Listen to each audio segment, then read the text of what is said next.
There we go. Okay, that should be it.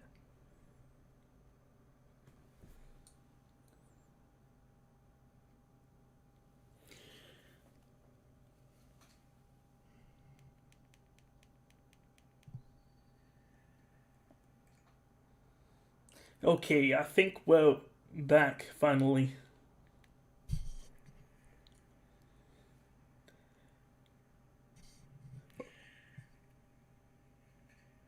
Okay, good. Good, the mic's working. Okay.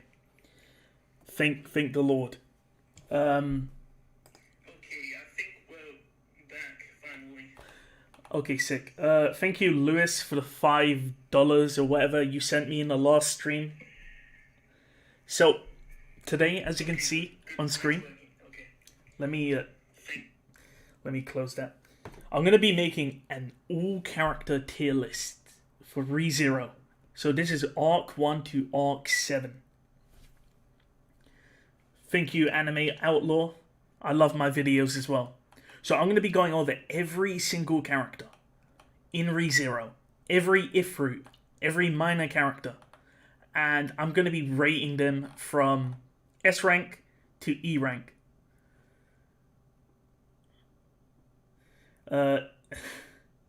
Were you watching a tutorial? Yes, I did. I was watching a tutorial because I was like, how the hell do I do this? So I quickly watched this video and it told me how to do it. So I figured it out. Like, if you ever have an issue with something, you immediately just Google it and you'll find the answer. Even if Subarus. Honestly, it does depend if the Subarus are on the tier list.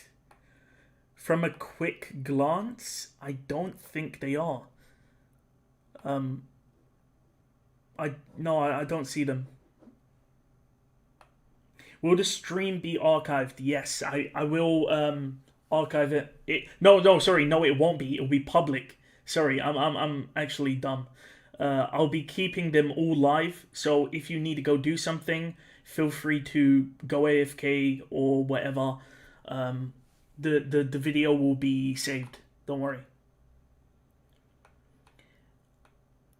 Okay, so since we have quite a lot of people here, I might as well get started. Yeah, Subaru's here, but what about the Ifrit Subarus? Okay, so I'm going to start in order. So I'm going to start from the top left and work my way across. So that way, in the future, if someone watches this video, they can simply skip to the character they want to hear me talk about. Who's the masked person with the pink line on the face? This person. I think this is from the phone game. I think this is like a is Subaru, but like a fragment of Subaru or some crap. I haven't played the phone game, so I'm just gonna port the phone characters in. I don't know. So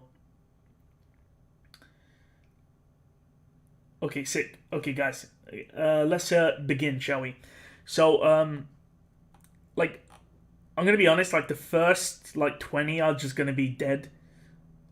Hello, Lipold.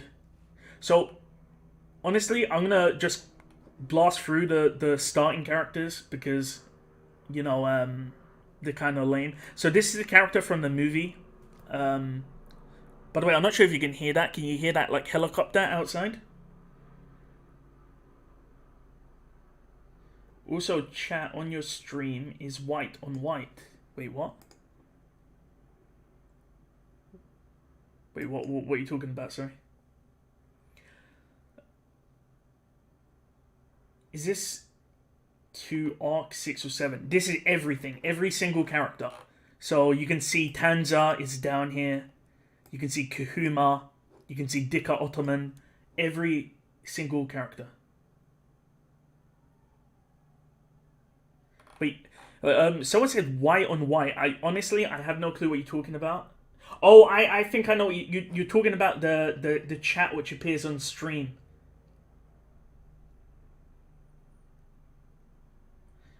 Yeah, that was a helicopter, by the way. That was in a ceiling fan. Yeah, that might be an issue, the white on white. Honestly, I'm not sure what to do.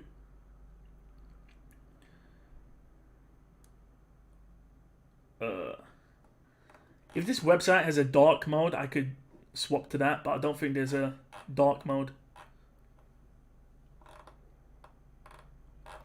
Why is the devil rabbit there? I'm not too sure. Okay, anyways, let's start. Okay, well, we've been waiting for far long enough. Okay, let's begin. Let me change it to live chat. Okay. So I'm going to start with these characters. This is a character from the movie. Let's be honest, these characters are just like trash. This character here is Lye Baten. I'm not sure if you know the sort of side story, but he wanted to sort of make Priscilla his like pawn, but then he gets destroyed by Aldebaran. Is Petroche there? Yeah, she's here. So, Lye Barielle was the only character that didn't really look at Priscilla with lust. You know, like how most characters see Priscilla and they're like, wow, I want to bang Priscilla. Lye Barielle was like the only character that wasn't like that. Wait, change background. Wait, how oh, like this. I'm pretty sure I'm hitting black. Oh, that's for the actual tier list.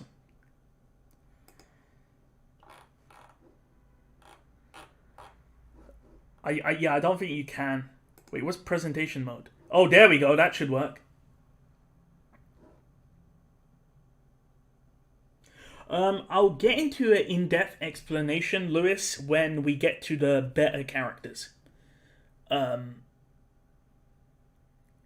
So this is a tier list on characters I believe are good. Like, so I'm talking about like, say for example, you'll see when I get there. I'm kind of like not sure how to explain it. So Lye Barielle is like one of the only characters that did not see Priscilla with like lust. I actually kind of respect him. He even said that when he makes Priscilla his pawn, he will let Schult have a go with her. So it's kind of funny. So I'm going to put him there. D tier. I don't think he's a bad character. There are better, but he's not like a one-note villain, if you know what I'm saying. But thank you for the $5 again, Lewis. Again, this is just like an irrelevant character. Does anyone know who this is? I actually don't know who this is. So, does anyone know who this character is? I have no clue. I can't recognize them. So for now, I'm just going to put him in don't know. So, this is one of the, like, guys. I can't remember who this is, again, honestly. But he was one of the guys that was complaining about Felt being in the royal selection. I'm not sure if you guys remember that. He was a guy that was speaking out. Calling like Felt a sewer rat, you know, kind of like Aladdin if you've ever watched the Disney movie. But yeah, I'm just gonna put him don't know for now.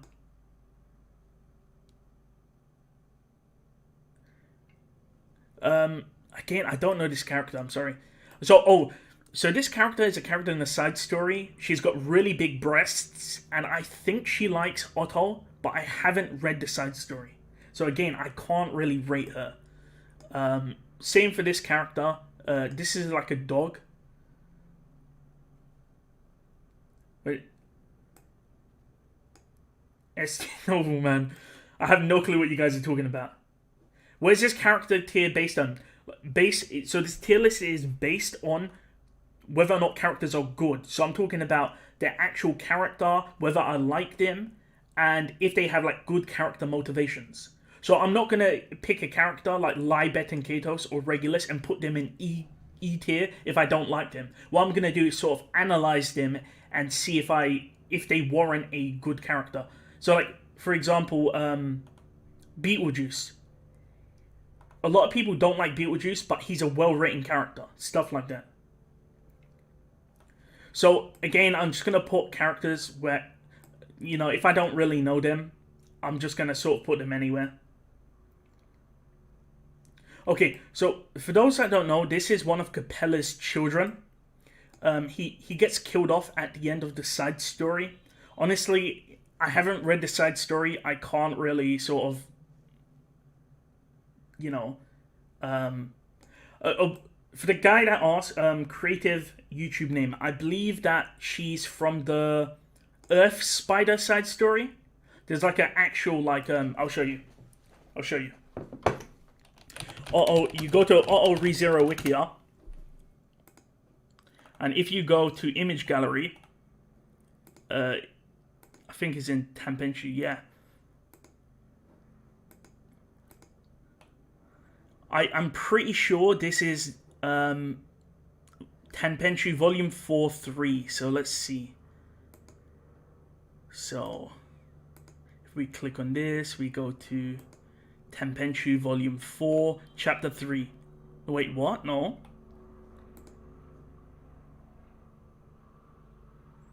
What? Oh, so it must be from this side story here. This one here, by the way. So for the person that wants to know where the red-haired girl is from, it's most likely this story here. So that's for you. So yeah, as you can see, really interesting character right here.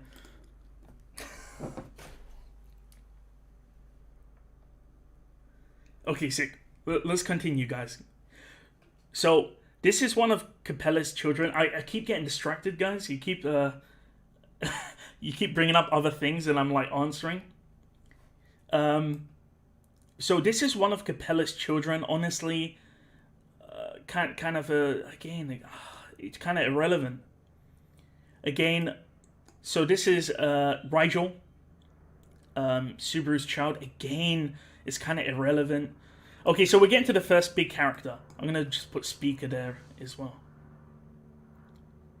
Okay, so Frederica. So what does everyone think of Frederica? Honestly, I feel like she's okay. We haven't really seen much of her, only in Arc 4. I mean, she has a big part in Arc 11, right? So, I mean, I think the most interesting aspect of Frederica is in the Greedif light novel. So I'm not sure if you guys know, but I'll show you. If you type in Greedif, you should get the light novel, hopefully. Of course we're not. Where is it? Which one's Greed? Pride. Is it Casaneri? Nope, I don't think so.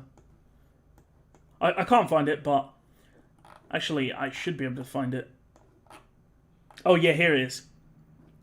The only interesting part of Frederica we get, in my opinion, is in the Greed If light novel. So this is when Subaru forms a contract with Echidna, and you see how Frederica and Clint's relationship is. So I'm not sure if you I'm not sure. Sorry, one of you made me laugh. Like, I'm not sure if you know who Clint is. Clint is a pedophile that's in the ReZero world. He's this character. If you're anime only, you won't know who he is. He's this guy. So this character has an authority. He's, in my opinion, one of the most interesting characters. However, we don't see much of Frederica. And because of that, I'm going to be honest, Frederica is like, she's kind of mid. She's kind of mid tier. I feel like I'll change my opinion in Arc 11 when she actually gets her time to shine. Do I have to go through these if characters? So Halle Bell is in Sloth If and Wrath If. Again, we don't really know much about him. I think he's an okay character. He saves Subaru in Sloth If against Zarestia. But I mean, these are kind of like mid characters. Like, let's be honest. I'm just going to put Zarestia in E tier.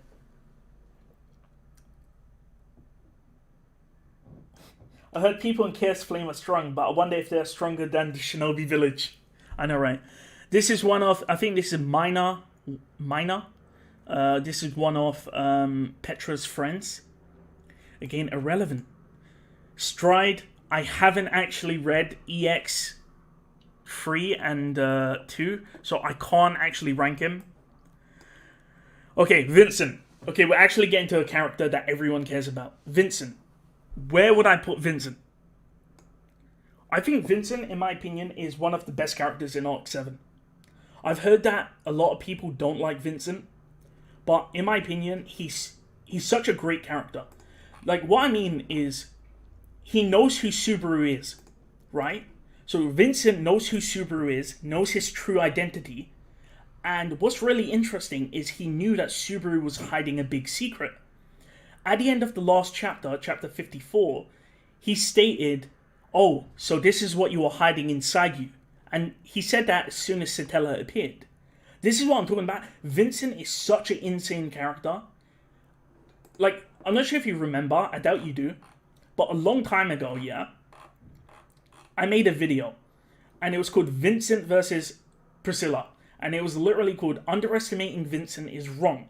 Only 12,000 of you watched it. But the reason why Vincent is such an insane character is because he's playing 5-dimensional chess. And a lot of people are saying A tier. Some are saying B. Honestly, I think Vincent is actually an A tier. We haven't seen much of him, but Vincent is just on a different level. Have you read... For those that haven't, I highly recommend you read EX4. I've actually read this light novel. I recommend you read it. Vincent is on a different level. No, so for example, Daigo says I don't trust him. I think you should trust him. The reason why I'm saying that is I'll kind of, this is gonna have spoilers, of course, but look at this. Yeah, in this light novel, Vincent sacrificed his life essentially because he believed that Felix could heal him. So as you can see in this image, do you notice how Abel doesn't have his arm? Abel literally let his arm get blown off because he believed that Felix could heal him. Like, this guy is such an... this guy's a Chad. He's alpha. This guy is on a different level. Trust me, you should not underestimate this character. At the end of Arc 7, I think Abel will be S tier. I'm going to be honest, I really like Abel. He's on a different level. Kurgan, kind of irrelevant, I'm going to be honest. I'll give him like D tier. It's kind of irrelevant. That guy with jokes. Peter, A for intelligent.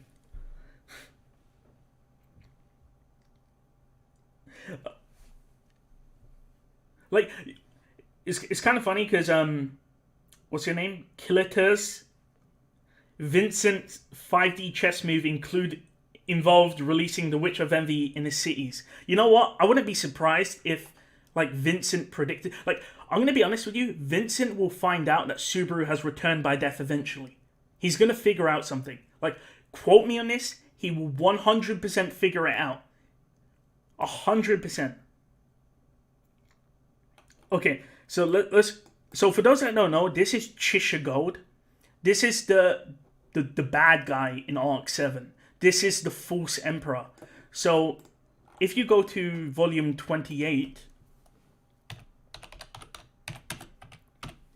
If you go to volume 28 here, and you go to images... Oh my god. You go to images. So, as you can see, this is the False Emperor. This is actually Chisha Gold. And Chisha Gold can transform himself into people and take their disguise. So he's like the spy from Team Fortress 2. I'm pretty sure that's the game. So, yeah. Like, he's an okay character, honestly. So I'm just going to put him in E or D. Like, D, he's okay. Cecilus, oh my god. Okay. Cecilus, in my opinion, he's a mid character. Let's be honest here. I want to be really obvious. I want to be honest. Most of these characters are low ranked because we don't know much about them. Cecilus is the same. Let's be honest, what do we know about him? Okay, he's really strong. He's got a bit of a personality. He's got a bit of a hero complex. What do we know about Cecilus? He lived with Arachia, and Arachia tried to kill him. Let's be honest. Or if you're Yen Press, we could call him Cecils. No. Cecilus is not B tier. Let's be honest, guys. Exactly. The guy with the Patrick profile picture. He's strong, but he has no character. Honestly, Cecilus is D tier. Let's be honest. He is still vague. We don't know much about him. We don't know much about him, I'm sorry. Too little info. We don't... He can go toe-to-toe with Reinhard, yeah, we get it, but we don't know much about him. We're going by character, Trooper. We're not going by power level. Torano says, rate the people in Chaos Flame in that tier list. We wonder if they're stronger than the Shinobi in the Shinobi village. Oh my god. I swear to... Like, Cecilus is D tier. I'm sorry, we don't know much about him. Okay, this is one of the other Divine Generals. Again, he's in mid. E tier. It doesn't matter. Like, Garfield. Okay, we got another main character here. The guy with the patch. Yeah, because the guy with the Patrick profile picture, he had a weird name. I swear to God, like, I'm not making that up. It's like DNSL. Like, scroll up and check his name. Oh, I think I just deleted 2 messages by accident. Exactly, I think Gumbo Man, he's right. Cecilus is just a discount Reinhard. Now, I'm not sure if most of you know, Garfield is actually my favorite male character. For those that don't know, Garfield is like he's like the shonen protagonist in ReZero.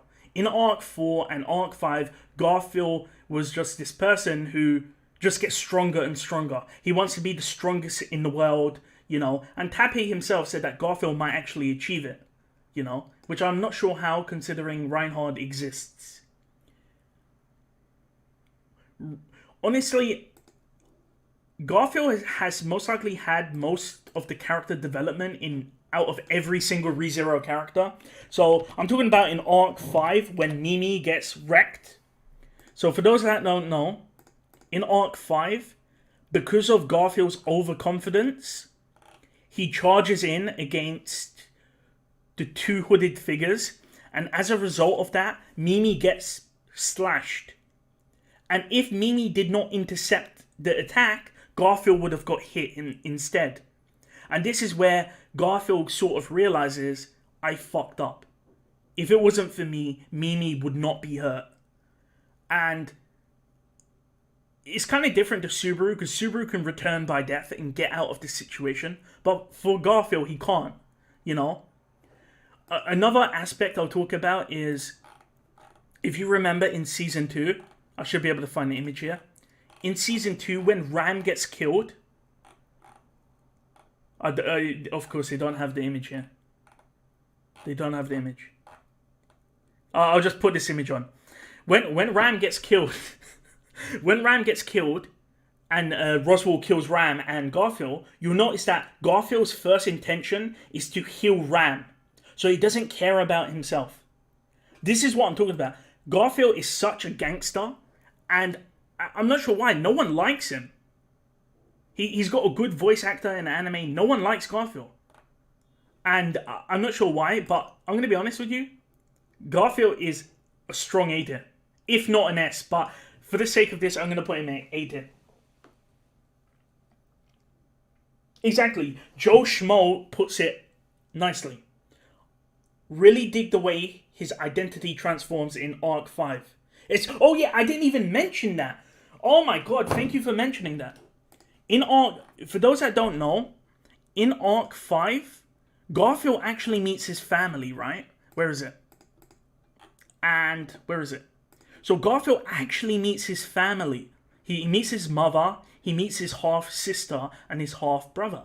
And he has this sort of realization. And if you haven't read the the final sort of side story, Garfield actually like tells his mother I can't remember if he tells his mother the truth. Yeah, he does. I'm pretty sure he tells his mother the truth, but then he sort of plays it off as a joke. And then what happens afterwards is Garfield's mother starts crying randomly. When Garfield leaves, she starts breaking down in tears. So I'm just saying, Garfield's such a great character. Like, what am I doing? Honestly, I think Garfield should be S tier. You know what? I'm gonna put him in S tier. Fuck it.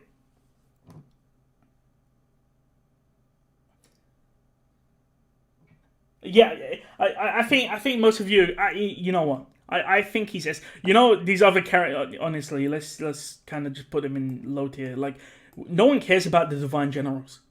Let's be honest. Arachia, again, I don't think Arachia is that good. Let's be honest. If I was to ask you, what is Arachia known for? She's a Priscilla simp. She's like a crap version of Aldebaran. Like, apart from her lewd appearance, what is good about Arachia? Like, apart from... Like, let's be honest, guys. If it wasn't for her looking like this, would anyone actually like this character?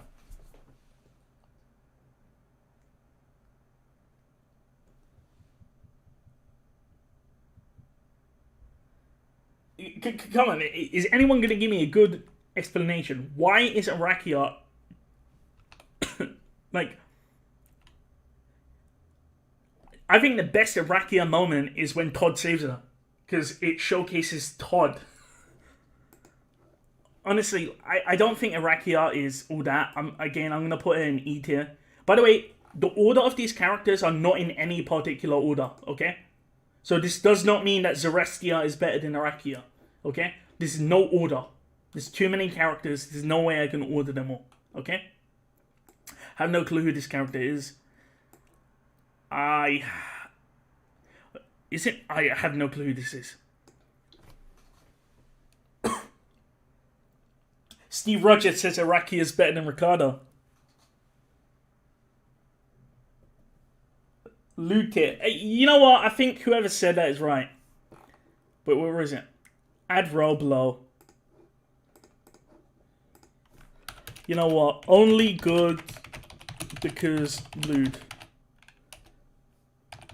Let's be honest. This is where Arachia goes. This is literally the only reason. So Elsa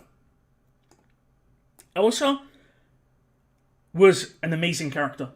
I'm gonna be honest. Like, if you haven't, I highly recommend you go all the way back to one of my first videos where I did where is it? I did a video called Who's Elsa Granhiert? Well, only 21,000 views, unfortunately. But I sort of went over Elsa's backstory. And Elsa is really, really complex. Like, her surname Granhiert is from a wine bottle.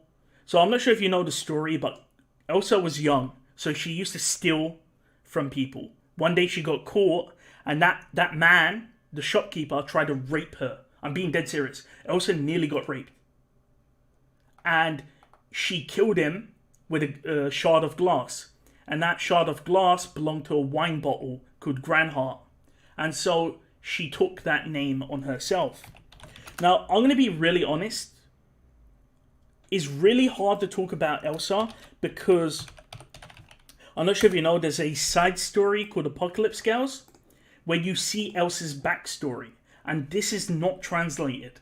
So it's really hard to talk about Elsa when I don't know her backstory fully. Does that make sense? So even though we know her from the anime, we don't know her actual backstory. So it's really hard to sort of talk about her. But yeah, I think Steve Rogers is correct. She's like S tier if you've read Apocalypse Girls. Otherwise, I think characters are right. I think she's either A or B.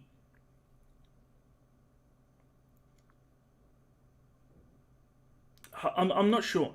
Like, I liked her battle with Garfield Because the whole point of her battle was that she never experienced warmth.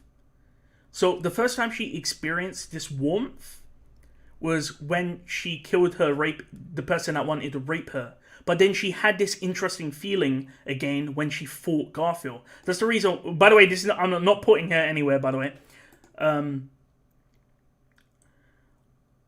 There's one more thing I want to talk about Elsa, by the way. How many of you caught this? Not many people know about this. Let me show you. Let me show you. This is interesting factoid. So in season 2, firstly, let me see if it shows it. When Garfield is fighting Elsa, you know when that you know when a rock falls down? I'm not sure if you guys remember this. A rock falls down on Meili, and Frederica grabs Meili, right? That's the only reason why Garfield landed the killing blow, was because Elsa wanted to help Meili. So she chose Meili over the fight with Garfield. And you need to realize that Elsa was like getting super horny over this fight with Garfield, yet she still chose her sister over everything else. So Elsa does care about people. She cares about Meili. She's such a good character. And yes, she's from Guts Deco. By the way, I want to show you something even better. I'm not sure. I was having this discussion in the Discord, but can you see Elsa's nipples? Like, because look. I'm being dead serious. If you look at the curve, and you can see this random curve here. Am I just seeing things here? Yes, they did cut Zombie Elsa, yeah. Like, I'm pretty sure this is a bit explicit. No, Unspeakable King, that's actually misinformation. So Unspeakable King said, sad that Meili didn't care that Elsa died. She did. She did. It was only in a side story. Look, I'll show you.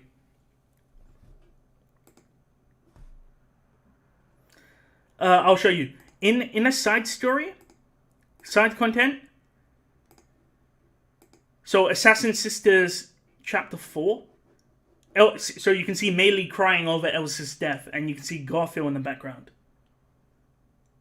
So yes, Meili does care about Elsa, but she didn't show it in the anime. The reason why you didn't see it in the anime is because it was only in the side story. So yeah. So Meili does care. So as you can see, she's crying when she realizes that Elsa's dead. Both her and Crusch, really? But yeah, okay. Honestly, I'm gonna put Elsa A tier. Jake, don't say that out loud. You'll get cancelled from YouTube. Don't worry. Don't worry.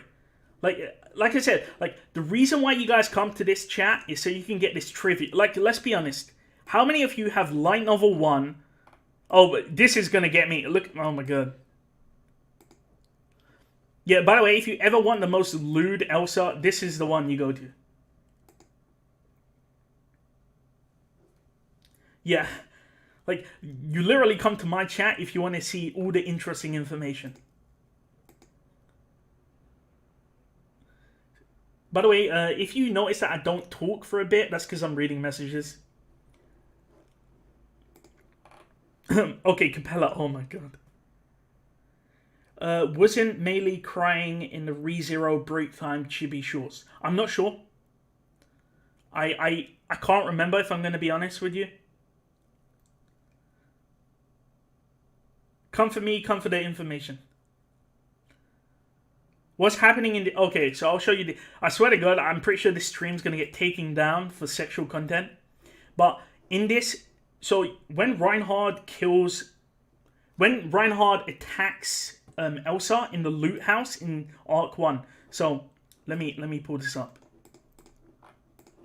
So, where is it? Give me a second, guys.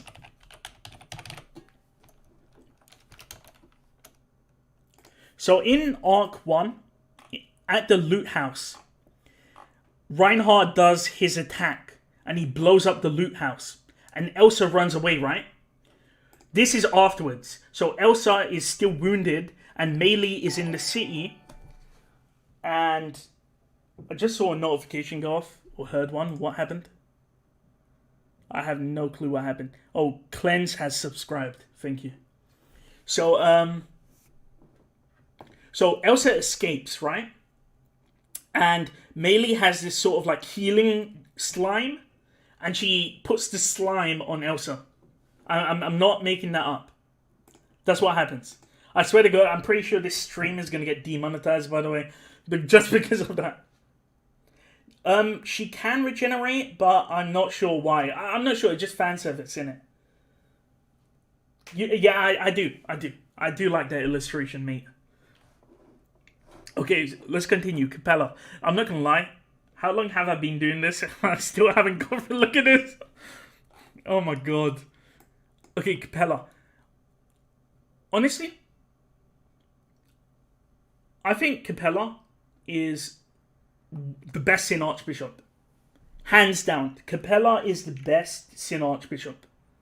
Because she's the only Sin Archbishop that's not a complete moron. Like, let's be honest.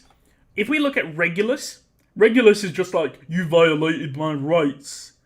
Beetlejuice is just like, love, love, love.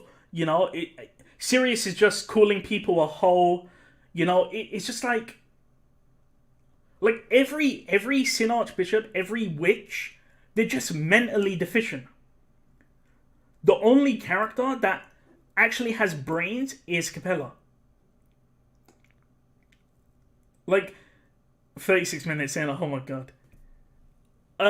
Stride is apparently better. I haven't read the light novel, unfortunately. Yeah, so the whole thing about Capella is that she's smart, and I like her. I like her because she's smart.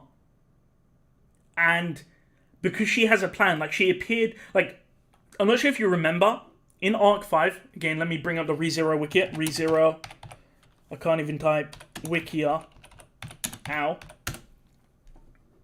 In Arc 5, Capella was the only Sin Archbishop that moved from her spot because she predicted what Aldebaran and the rest of them were going to do. So Capella outsmarted the heroes. That's how smart Capella is. She's on a different level as a Sin Archbishop. And because of that, she's a good character. But we don't know much about her. Yes, so Nico said, isn't she also the mother that Meili mentions? Yes, Capella is Meili's mother. And Elsa's mother as well. I think Capella is C tier only because we don't know much about her. In the future, she'll be a lot higher. But for now, I honestly, she's better than Frederica, in my opinion. Like, Capella is on a different level, let's be honest. I really like her. Maybe I'm the only person here, but I really like Capella. Yeah, relevant. Pandora. Pandora, again, we've seen her 2 times in the entire series, right? We've seen Pandora 2 times. The first time is during Emilia's first trial. And the second time is in... I think it's a light novel only scene. So it's when Pandora is with Theresia. So I'll show you guys. So for those that don't know, Pandora only appears 2 times in the series. The first time is with Beetlejuice and Emilia. And the second time is when Theresia dies against the fight with the White Whale. We see that Pandora is present. But we don't know much about her. And again, that's the reason why I can't really rate her. So I'm just going to put it in D tier. I'm sorry, we don't know much about her. I can't give her a good rating because we don't know anything about her. No, Pandora's not S tier, no. Like, by the way, for some people are like, oh, Pandora, looking at Pandora makes me feel like this or that. Where is it? Oh, the design isn't here, but I'm pretty sure you guys know, but Pandora doesn't wear underwear. So when Pandora's appearance in the anime first came out, Otsuka released this image for episode 44, And as you can see that she's not wearing underwear because she doesn't wear clothes. And I think there was like backlash, so Otsuka had to edit the image and censor it. So interesting for you guys. Someone said F for FBI. So yeah, interesting fact for Pandora. But there's an art book. There's an art book image where you can actually see under Pandora's clothes. It's not like lewd or anything, but you can see that she literally wears nothing. Yeah, I'm being dead serious. Yeah, so yeah, someone said got took down. Yeah, this was posted on Twitter, and then I think they deleted the tweet and they posted this one here. It was kind of funny at the time. But yeah. But yeah, Pandora detail. Honestly, we don't know much about her. Petra is... she's kind of irrelevant. I recently read the Petra side stories the other day. But Petra's meh. She's like a DOE character. She doesn't do anything. Honestly, she's like E tier. Okay. Beetlejuice. Let's actually get to the good characters. Beetlejuice, in my opinion, is...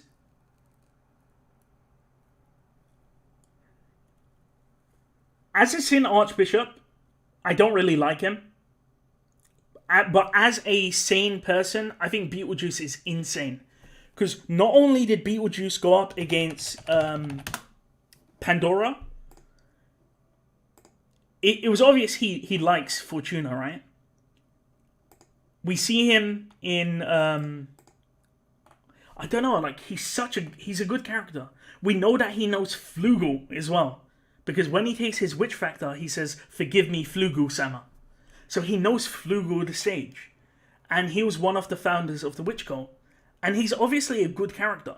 Because I'm not sure if many of you know, the reason why Beetlejuice is with Fortuna is because he's helping them out. Giving them, like, supplies, giving them clothing. He's a good character. He sees Emilia and he immediately starts crying. He immediately goes to defend Emilia, to defend Fortuna. He takes in the witch factor.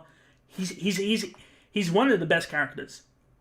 I like him, but again, we don't know much about him.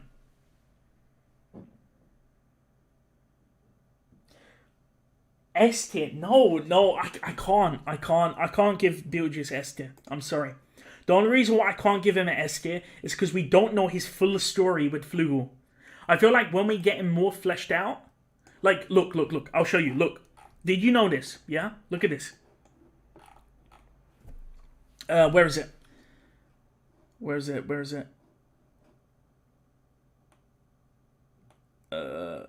it? Give me a second. It should be here.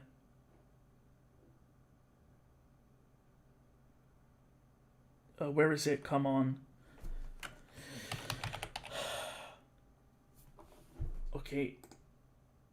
Okay, no, I can't find it. But I'm pretty sure there was a trivia which stated there's a reason why his name is misspelled. So, for those that don't know, Beetlejuice, it starts with a P, right? The actual star is called Beetlejuice with a B. So, there's a reason why his name is misspelled. And, again, we don't know his full character. Why is his name misspelled? What is going on? So there's a lot more to do with this guy's character. Yes, I know that his name is misspelled, but there's a reason for it. And the question is, why is that? Honestly, Beetlejuice is an A-tier character. He's up there with Elsa, especially with his normal self. So the question we need to ask ourselves is, why is his name different? Why is his name misspelled? We don't know much about him. I feel like Beetlejuice will be an S-tier character. He will 100% be an S-tier character. But until now, we don't know much about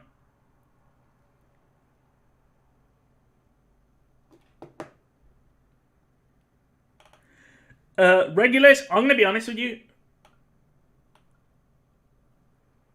Regulus, honestly, Regulus is a crap character. Regulus, in my opinion, is like an incel. The first thing Regulus did when he got his witch factor was kill everyone in his village and then marry his childhood friend and forced her to marry him. Honestly, Regulus is worse than Petra. Regulus, exactly, chat agrees. Regulus. Regulus is trash. Regulus is pure beta. Exactly. Regulus is trash. Like, I don't know why people like Regulus. Regulus is trash. I don't care. Like, he's someone said irrelevant. Like, let me be honest. Look. You can literally do it with every Sin Archbishop, yeah? Beetlejuice, insane backstory. Capella, she's really smart. Lye, Roy, and Louis, there's 3 of them. You know, we don't know Louis's origins. Sirius, is she really Fortuna? Stride, apparently an amazing character. And then you got Regulus, who's just like, you violated my rights. Like, this guy's a beta cut character. He's actually beta. So, there's a thing, so Ilos says, Regulus is bad, but he fulfilled his goal as an arsehole. Yeah, but I don't think he's badly written. I don't think he's well written. So, let me give you an example of a character that everyone hates, but is well written. I'm not sure if you've watched Harry Potter, but there was a character called Dolores Umbridge, and this character in Harry Potter, don't ask how we got to Harry Potter. Everyone hated this character, but her character was well written as a villain. You know? So, this is a well written character. But then you just have Regulus, a beta cuck, you violating my rights. I don't like Regulus at all. At all. So, just a guy in the comment. Even the dragon blood inside Subaru trashed him. Yeah, you're right. I'm pretty sure the dragon blood inside Subaru did say something. Like, called him a false king or something. Yeah, see, most of you know who I'm talking about when I say Dolores Umbridge. She was a well-written character, and everyone hates her. This is a good example of a good character who's bad. This is what Regulus should have been. Regulus, unfortunately, he's too one-dimensional. Okay, let's continue. Lye Baten Katos. Again, like, I'm not gonna lie, I don't like the Gluttonies. Roy Alphard is indifferent. Let's be honest. Let's be honest. No one knows who this guy is. Let's be honest.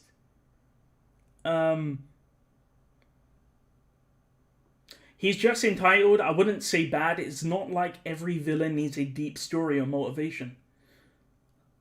For me to put Dolores on this tier list, I would need to like add. I'm not sure how to add something.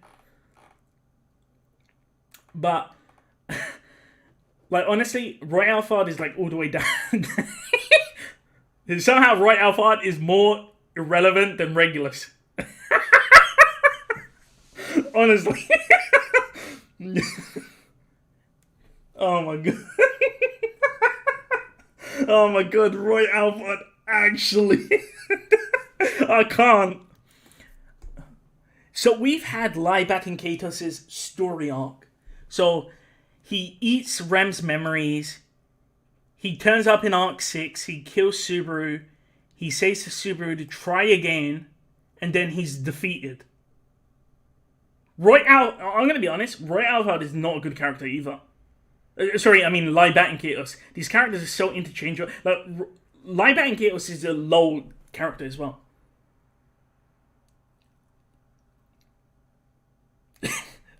Honestly, I honestly, like, Lye and Roy, they don't do much.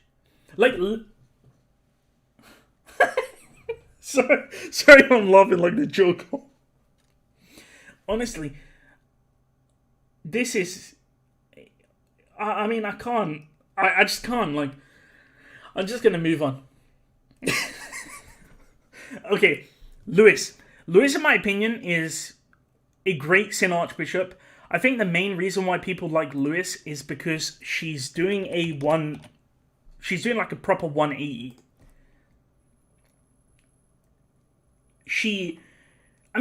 Look at this. Look at Lewis Arneb. On volume 25 or whatever, she's in the center. There's a reason for this. I feel like Lewis Arneb is supposed to be like the true Gluttony or something. And it's obvious that most of the attention is going to her. Roy Alvard is just hidden in the background. Lye Baten gets killed off. And Lewis is undergoing an interesting transformation where she was evil, but now she seems to be good. She's constantly saving Subaru now. Like, if you guys have seen the Death Loop, you know what Lewis is doing. You've seen how Lewis pretty much saved everyone when they were attacked by the people of Chaos Flame. Lewis is on a different level. What's going on here? Why did Lewis's image just go to Ram? What's going on? What the hell? Lewis is...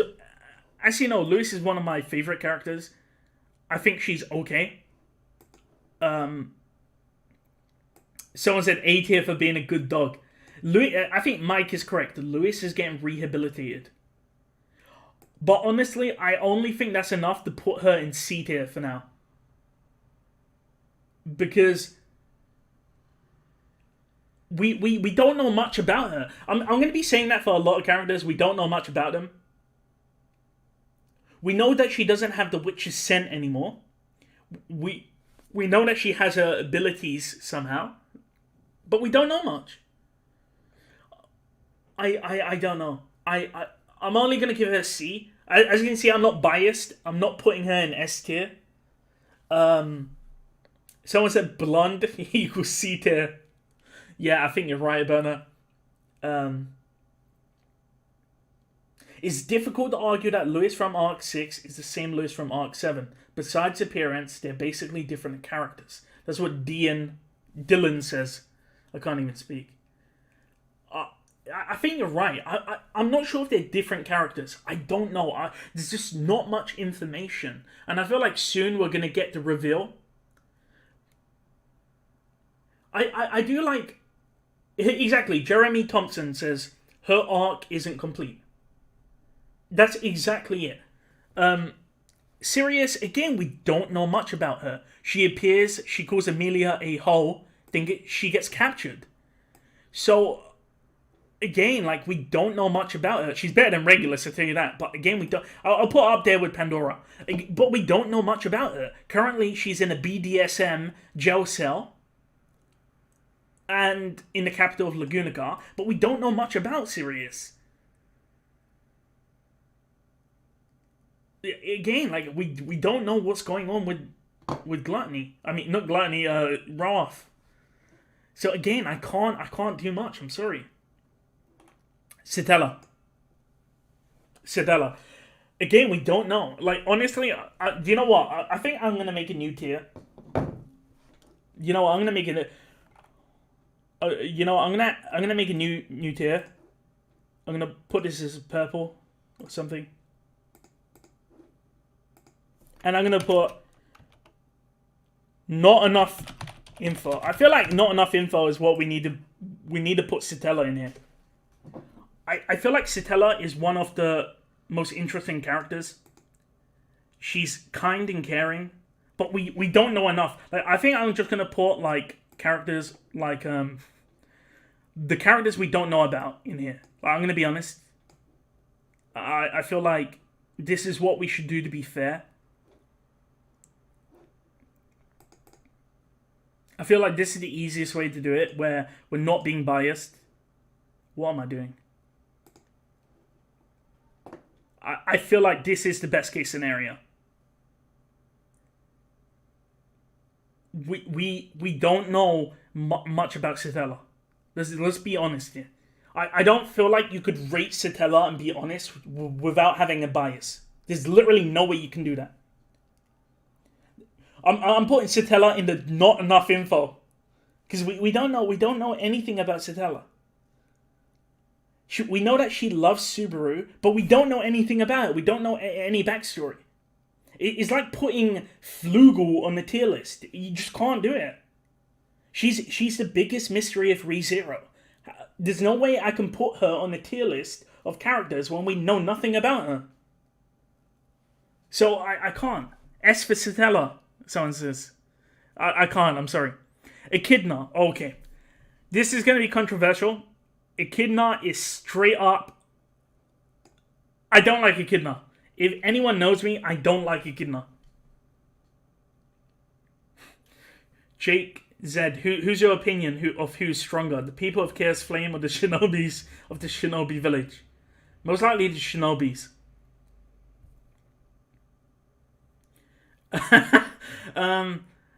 Echidna, I don't like Echidna. I'm sorry, I don't like Echidna at all.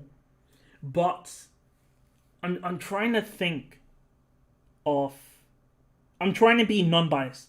So, someone said, why do I not like Echidna? Now, the reason why I don't like Echidna is because I feel like she's kind of one-dimensional. Because everything boils down to, I want knowledge. I'm doing it because I want information. And I understand a lot of you will be like, well, she's a witch of greed. But I don't find her interesting. She led Subaru down a dark path. She wanted Subaru to abuse Return by Death. And I don't think she's a bad... I don't know. Honestly, I might just give her B tier. Like, I get it. She did create she helped create Kararagi with Hoshin. Now, I'm gonna make this very clear. We don't know much about Echidna. Now, the reason why I'm saying this is I know people are gonna be like, B tier! But look.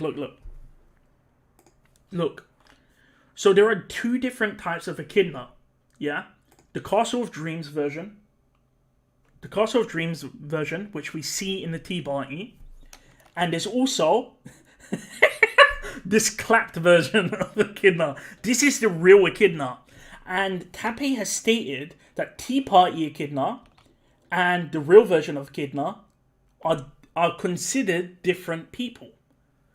So the question is, what is the difference between the real one and the Tea Party version? Not only that, Echidna has resurrected as Omega. So for those that don't know, at the end of Season 2, the Tea Party Echidna took over the body of Ryuzu Shima. So if you don't remember, Ryuzu Shima was the clone that locked Subaru away. Oh my god, I can't even... So if you guys remember, Ryuzu Shima was this one. The one that got Subaru and put him into like a bondage situation. So Echidna took over her body. Of course, the anime cut that out. So that's what I mean. Like, Echidna is really complex. Like, what is her purpose?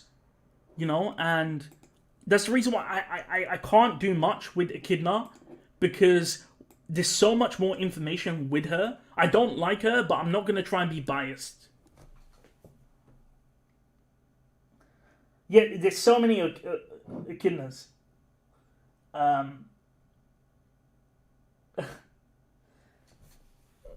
mean, that's it.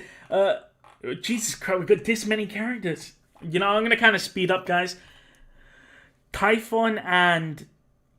Again, like... I'm going to be honest. The witches are kind of meh. We don't know much about... Honestly, should I put them in don't know? You know, I'm going to put them in don't know much. Where is it? Not enough info. We know the witches. For those that don't know, the witches are coming back in Arc 11.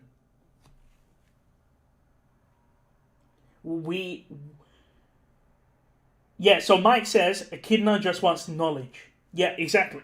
That's the reason why I say Echidna's kind of one-dimensional, right?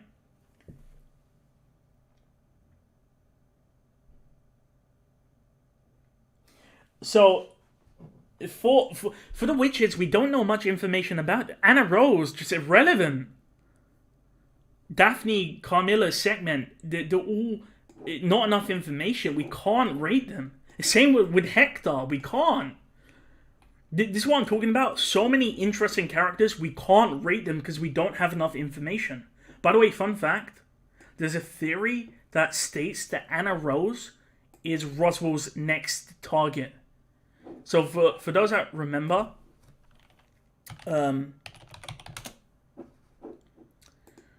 so if you know the English alphabet, let me get this up for you guys.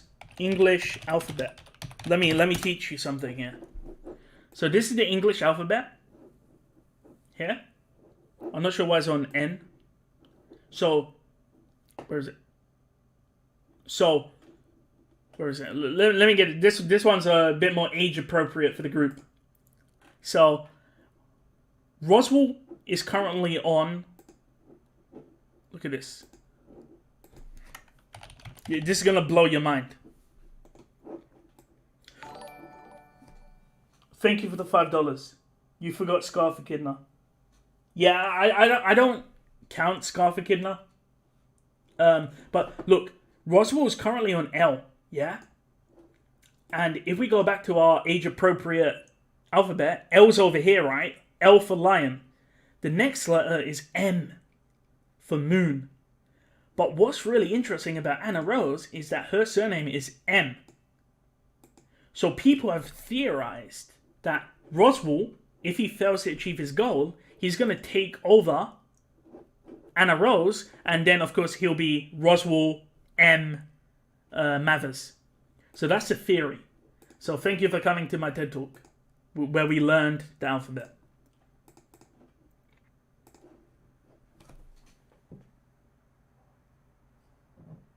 Yeah, I know. Well, so here's Omega. This is Omega Echidna. Again, I'm gonna put her in B tier. These are the two from the side story. Again, I'm gonna put them as irrelevant. Ground Dragon irrelevant. Is this Joseph? Again, irrelevant. Again, more irrelevant characters. Not enough info for Clint. I feel like Clint is the most interesting character. For those that don't know, Clint has an authority. So that means he has a witch factor. So we don't know much. He's a pedophile, but he's an interesting character because he has authority. Again, random characters, irrelevant. Okay, Subaru's parents. Okay. Someone says all the ReZero game characters should be F tier. Okay, okay guys. So Subaru's parents. Honestly, Subaru's parents, in my opinion, was one of the best done sort of what's the word I want to use without sounding dumb? They were the best representation of anime parents. So, like, pick any isekai anime. Like, if I do this right now, you go, isekai anime, yeah? You look at all of these shows, yeah? And you think about the parents of the isekai characters. In most cases, you never see the parents. The characters don't care about them. They never think about their home world. They never think about their family. But ReZero hits different because it actually explores Subaru's parents. So I'm going to group them together. And in my opinion, Kenichi is the better parent. Let's be honest. Kenichi is a 100%. Not Kenichi, the mightiest disciple. Kenichi is the best parent, in my opinion. This guy's charismatic. He's a good father. And we can only rate him for being a father. Genuinely. So people are saying Mishoko Tensei had a pretty good representation of the parents. I've seen Mishoko Tensei. You know, I'm gonna agree. I think Mishoko Tensei's parents are better because they're more in the series. Whereas you need to realize ReZero parents only came in like one episode, and they're great parents. I think I can. I'm gonna place them together, but I'm gonna try and be like non-biased. I think they're. I'm gonna give. It's either A or B.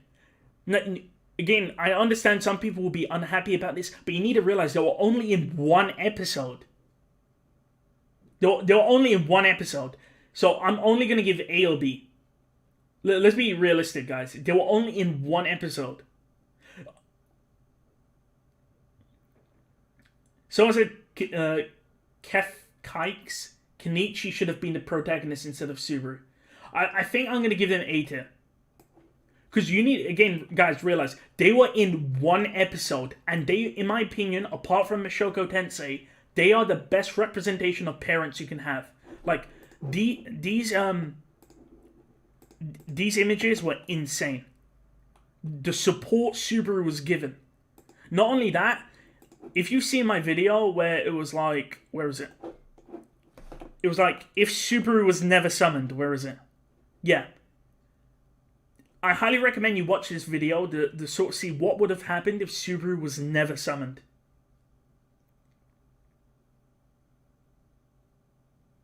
Make a Subaru parents tier. I can't be biased, man. I need to be factual. I'm going to put him in A tier, but I would definitely say bottom A tier. Only because they were in one episode. So, I don't want to be, like, super biased, yeah? So, Truth of Zero said, remember he said eldest son. So, the thing is, I thought the same thing back in the day, where, because, think of it like this, in English, if you say that you're the oldest brother, that implies that there's a younger brother, right? So, in Japan, apparently the eldest son doesn't mean that there's a younger son. It just means that they're the head of the household. They're like the oldest son. And they don't need to have any siblings. So Steve Rogers says, way too high for characters. Again, like, I think in the one episode, like, it's hard to rank them as characters because they're only in one episode. So for Aztec Fighter, wait, what? Eldest son. So in the ReZero story, Subaru refers to himself as like the eldest son, and I believe he's called the eldest son as well. So if Subaru is the eldest son, that's a relative term, right? Because if you're the eldest, that implies that there's someone younger than you. So people have interpreted that to mean that Subaru has a brother or sister that he's unaware of. However, I'm saying in Japanese, apparently calling yourself the eldest son is perfectly normal. And it doesn't imply that you have a brother or sister. Yeah, okay. Blade Dragon. You don't want bias, but then what are you basing this list off? I'm basing it off how well written the character is sort of written. I mean, of course there is some bias involved, but I'm trying to, like, for example, with Lewis. Lewis is literally my channel icon. So if I was super biased, I would just put her in S tier. But I'm not going to do that. Okay, let's continue. Mizelda, in my opinion, is... I think she's not that good. I feel like Tarita is more interesting than Mizelda. Mizelda is only someone that she likes people who look good. Then she gets absolutely bodied by Arakia. But we don't know much about her, but honestly, I think she's like a D tier character. Mizelda is meh. Like, especially when you compare her to Flop, Medium, Vincent. Mizelda isn't really developed. I don't think she's... I think Kuna is a better character than Mizelda. I think Kuna is way better than Mizelda. So, Utakata, again... Utakata is, like, irrelevant. Oh, this is the girl from the Aldebaran side story. Put Mizelda in the same... you know, no, I'm gonna put her in D. So for those that don't know, this character here, I forgot her name. It was called something like Yay or something. I'll show you. Where is it? I'm pretty sure most of you see me use this image all the time. So, for those that don't know, this character is like this sort of ninja girl, and she actually kills Priscilla in this side story. But then Aldebaran uses his territory, he loops back, and he kills her. But we don't know much about her, so in my opinion, she's irrelevant. Okay, the game characters, I'm just gonna put them in irrelevant. Meili. Let's go. Wait, someone says she quits after losing a leg. Oh, you're talking about Zelda. Okay, so, Meili. Oh my god, Meili. Where would I put her? So, Meili, in my opinion, she's interesting because she's a character that appeared in season 1 as this random girl. Then she shows up. She's the main antagonist of Arc 4 alongside Elsa and Roswell. The thing about about Meili is that the way she conducts herself, she's a bit of a tsundere. So, if you remember, Meili did not cry when Elsa died. If you remember, Subaru approached Meili and said, oh, Elsa's dead. And then Meili was like, too bad. But in the side story, you see that Meili does in fact cry. Meili does in fact cry when she's alone with Garfield. So she's an interesting character. In Arc 6, she kills Subaru by pushing him down the stairs. Right? 2 times. Oh, I don't know. And then she gets strangled by... I don't know. I don't know. Where would you guys put Meili? I genuinely don't know. I like her. I like her as a character, especially her backstory. Oh my god. By the way, fun fact. By the way, I just remembered. This is insane. This is insane. In Arc 5... do you know what happened? You know Lye Baten Katos, I believe it was Lye. Look at this. Where is it? Yes. So when Gluttony is fighting, I think Otto and Beatrice or whatever, one of the Gluttonies say, we know about your hard work, Dinas. It wasn't your fault that you couldn't protect Milan and Meili. Jeez. So, you know how Meili was an orphan? You know, she didn't have her parents, yeah? Maybe Gluttony was behind that. Because remember, Meili said she had no parents. But, according to one of the Gluttonies, you know, they know Dinas. Because what most likely happened was Gluttony ate the names of Meili's parents or whatever. So Meili got abandoned. And of course, no one knows what happened to Milan. Like, who's Milan? Like, don't any of you guys think who... So Dinas is... This is insane. This is insane Arc 5 foreshadowing. So Dinas was one of the the White Dragons mercenaries. And they fought Lye Baten Katos. So Lye Baten Katos goes to Dinas. It's not your fault that you couldn't protect Milan and Meili. Don't you think that's insane? That's insane. So this is what I'm talking about when Tappei foreshadows. This is insane. It's insane. Like I literally have no words. So that's the reason why I feel like Meili should be C or B, but I'm going to put her in C only because she has so much development. Remember this, yeah? Remember this, whatever you do. Remember this. In Arc 7, in Arc 8, in Arc 9, when we get the conclusion to that, trust me, it'll be a lot better.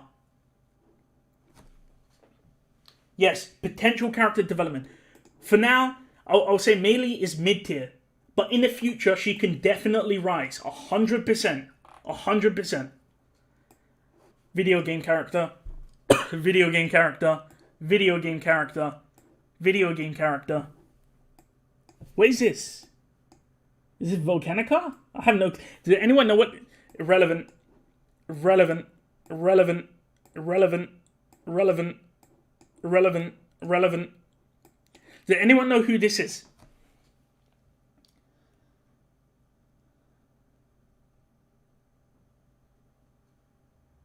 At least put the kid in P. Poor girl got choked out. To be fair, she did kill Subaru 2 times. Does anyone know what this dragon is?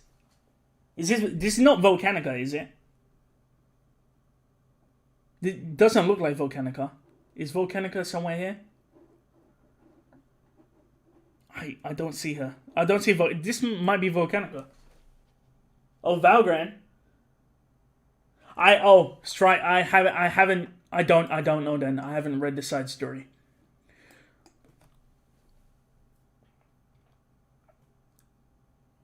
Zoom on it. How do I zoom into these images, by the way? But apparently this is Valgren. So Ryuzu, is this just all the Ryuzus?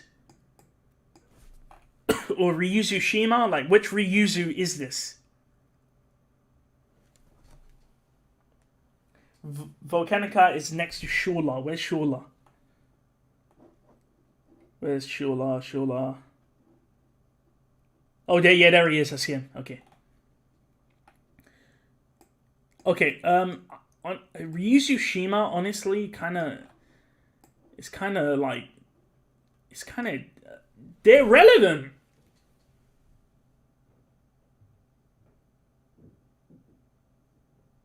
Control plus scroll wheel to zoom. Oh, yeah, I'm not going to do that. That's kind of horrible. So, these are the two great beasts, I'm assuming. I think this is Odd Glass from... What's it called? This is one of the four great spirits. Again, kind of irrelevant. We don't really know much information. I'm assuming this is another one. I'm not sure. Can anyone tell me what this is? I'm going to put not enough information. Zoom with the menu bar in Chrome. Pinch to zoom with touchscreen.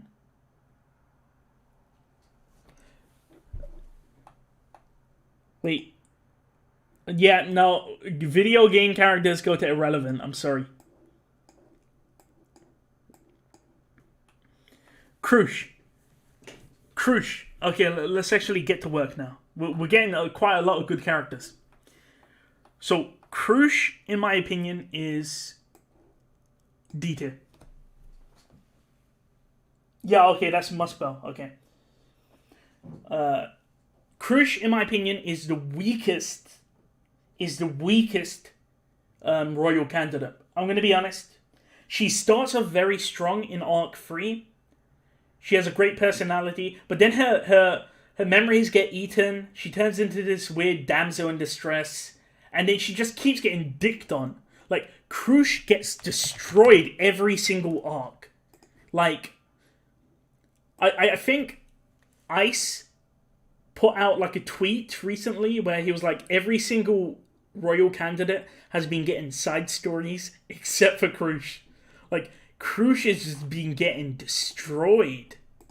Like, Crusch is like the most mid royal candidate.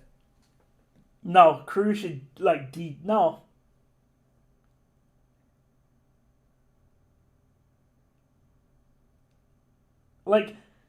Yeah, like I feel okay. Look, I feel like she'll be better if she gets her memories back. Currently, she's okay. Guys, tell me, what is something Crusch has done? Like, she starts off very strong. She does, but like, look here. She starts off really strong. Look at that. Like, even looking at this image, she looks strong. You know, she's got personality. Even Felix has personality in the background. You know. And then you go to what she looks like now. She's like this. She's getting stepped on. Like, this is a good character. She's just getting dumpstered.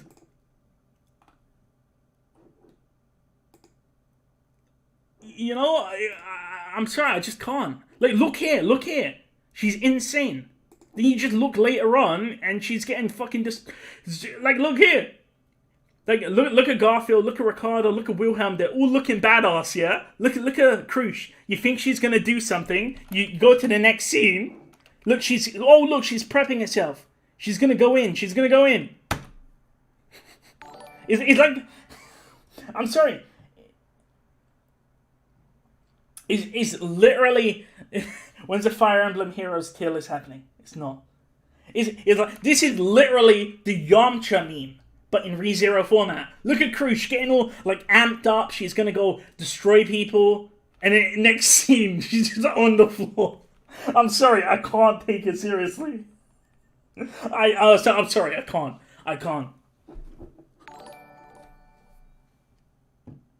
I'm sorry, guys. I'm sorry. I'm so sorry. I just can't. I feel like she'll be better in the future when her issues are solved, but currently she's mid. I actually prefer Meili over Crusch. I prefer all of these characters above over Crusch. I don't like Crusch. Felix is the same. I don't really like Felix. Like, Felix is the exact same issue with Crusch. He starts off really strong, and then he's just a weak character by the end. In Arc 5, all he's doing in Arc 5 is complaining. Oh, I can't heal you. I can't do this. Subaru, can you go touch Crusch and take the black blood out of her? The black marks out of her. You know, I just can't. It sounds like Genos. Exactly. Crusch is the Genos of ReZero. Every fight she partakes in, she gets destroyed. Like, she's like, let's go, guys. She I know I'm kind of going on a long time, but she's literally like, let's go fight the White Whale. If Subaru isn't there, Crusch literally gets deleted. What happens afterwards? Yeah? Okay, let's check what happens. So they defeat the White Whale, and immediately after, Crusch is like, okay then. What's that? Like, this is the thing I don't like the most. You know when Regulus is like, I don't want to attack you. I don't want to fight. What does Crusch immediately do? I will slay you where you stand. And immediately, the next scene, he's on the floor. I swear to God, I'm not making this up. Thank you for the memberships and the $5. Cool. I swear to God, I'm not making this up. Look, Crusch literally gets dunked every damn... I just can't. I can't. I'm sorry, guys. I just can't. Like, I don't understand why she keeps getting cracked on. She's the Yamcha of ReZero. She's the Genos of ReZero. For those of you that have watched One Punch Man. She just gets bodied 24/7. It's unreal. I need to breathe after that, man. Like, Felix is the same. Just get down there. I feel like when it comes to royal candidates and their retainers, Crusch and Felix are a poor man's example of Anastasia and Julius. Unironically, Wilhelm's the best character in the Crusch camp.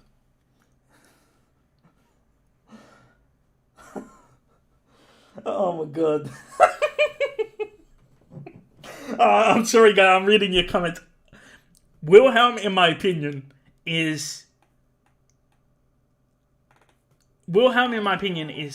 Thank you for everything you guys are giving me. I haven't seen ban notifications. In my opinion, Wilhelm's an A-tier character. And I feel like Wilhelm has the most interest... Like, I'm going to be honest. You know when we first saw Wilhelm's backstory with Theresia? That actually got me a bit emotional. I'm going to be honest. When we saw his past, like how he was meeting with Theresia, you know, and how he avenged her death, you know, by killing the white whale. How he won her over. Like, this was insane for me. Like, how they somehow streamlined Wilhelm's backstory, made me care about him, and did it in an awesome fight sequence. Not only that, in Arc 5, Wilhelm, in my opinion, is one of the best characters. Like, he has such a relationship with Subaru. You know what? I actually think Wilhelm's gonna, like, adopt Subaru or something. Because that Subaru-Wilhelm relationship after the fight at Priscilla is amazing. When they're just sitting down talking together. And, like, even here, when, like, in the trial where Subaru kills himself, you know, even Wilhelm's like, I failed you, you know? And I know it's just a trial, it hasn't happened. But Wilhelm is such a great character. And the thing is, we haven't even seen his full character arc yet. I do think Wilhelm will die by the end of the series, but Wilhelm was such an amazing character. By the way, do you remember this scene where Felix was blaming Emilia and Subaru for what happened to Crusch? Who was the guy that backed Subaru?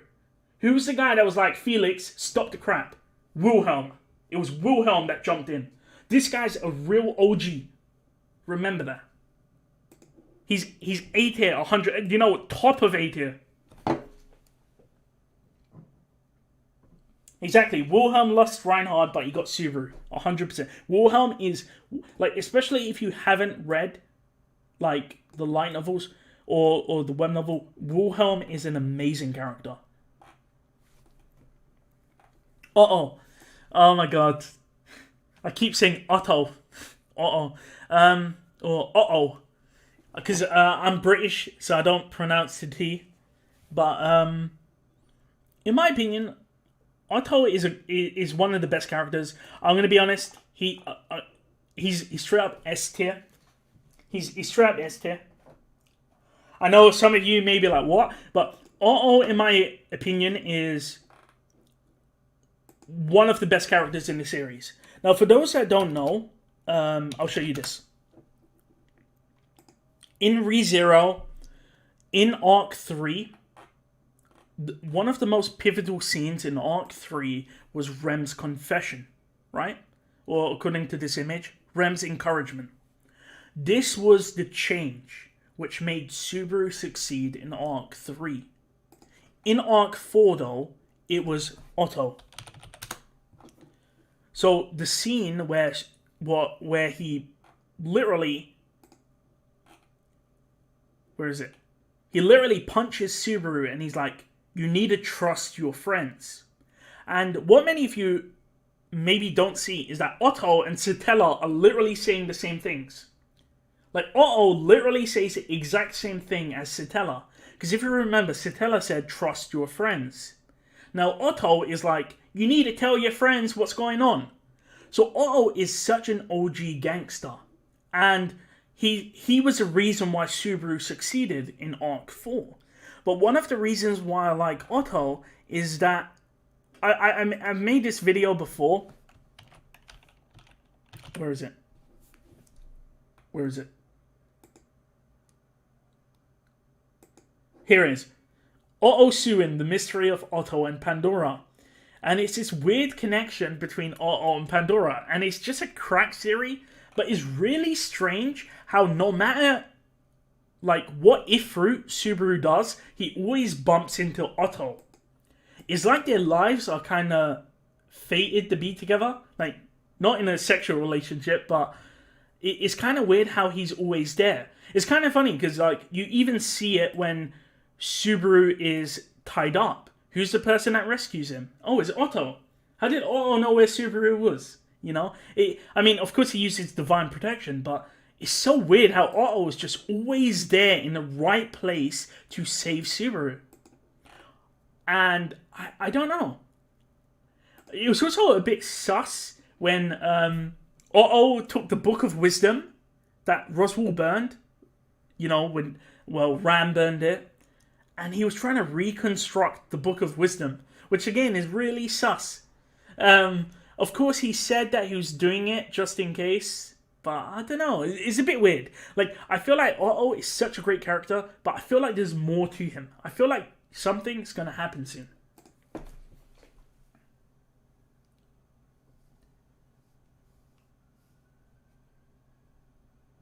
Yeah, yeah. Otto does kind of have a weird plot armor. He's an interesting character. Like, he bumps into Lye Baten chaos. He doesn't die. He doesn't get eaten. He's a weird... I don't know. Something's interesting about Otto. I don't know. Like, he's definitely an S tier character. But, I don't know. There's something about him. Teresia? I'm honestly, I kind of spoke about Teresia in the same sort of Wilhelm sort of talk. I feel like Teresia is Wilhelm, but worse.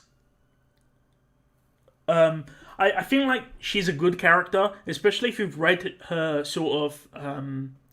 I don't know, man. I don't know. I feel like she had one of the most interesting chapters in the side story. In the web novel. Her named chapter was really good. For those that don't know, Teresia gets reanimated, and you get this whole chapter of Teresia's life. How she became the sword saint, how she was scared of holding a sword, and then she found something that she wanted to protect. And what she wanted to protect was Wilhelm. And she had such a great sort of character arc.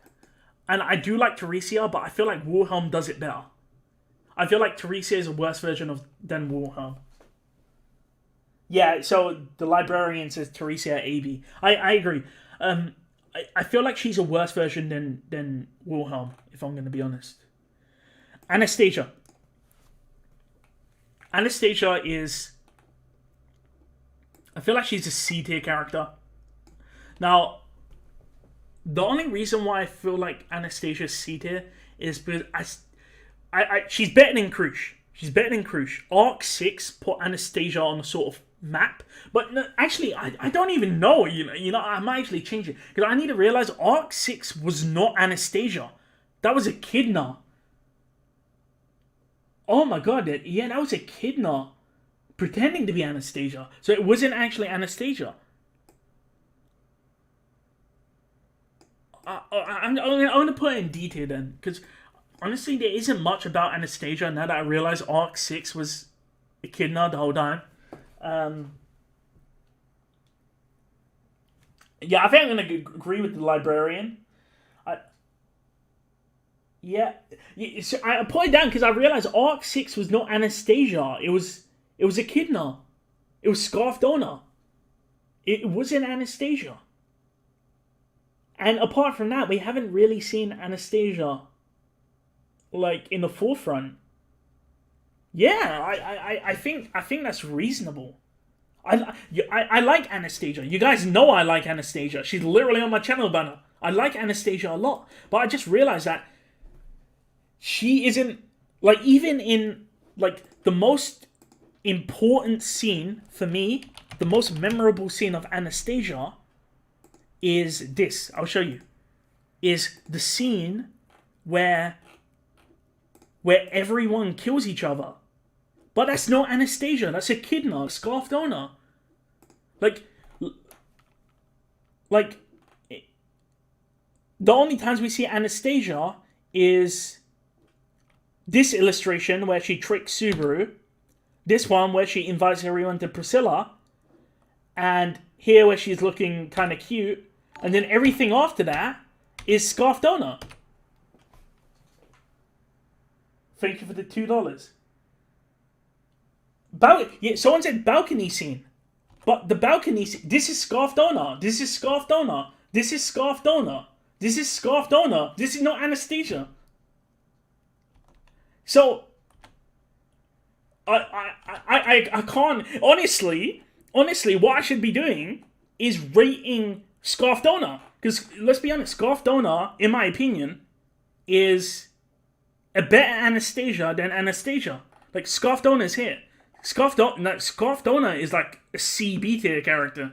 I'm going to put Scarf Donut up here. Scarf Donut was Anastasia. She's better.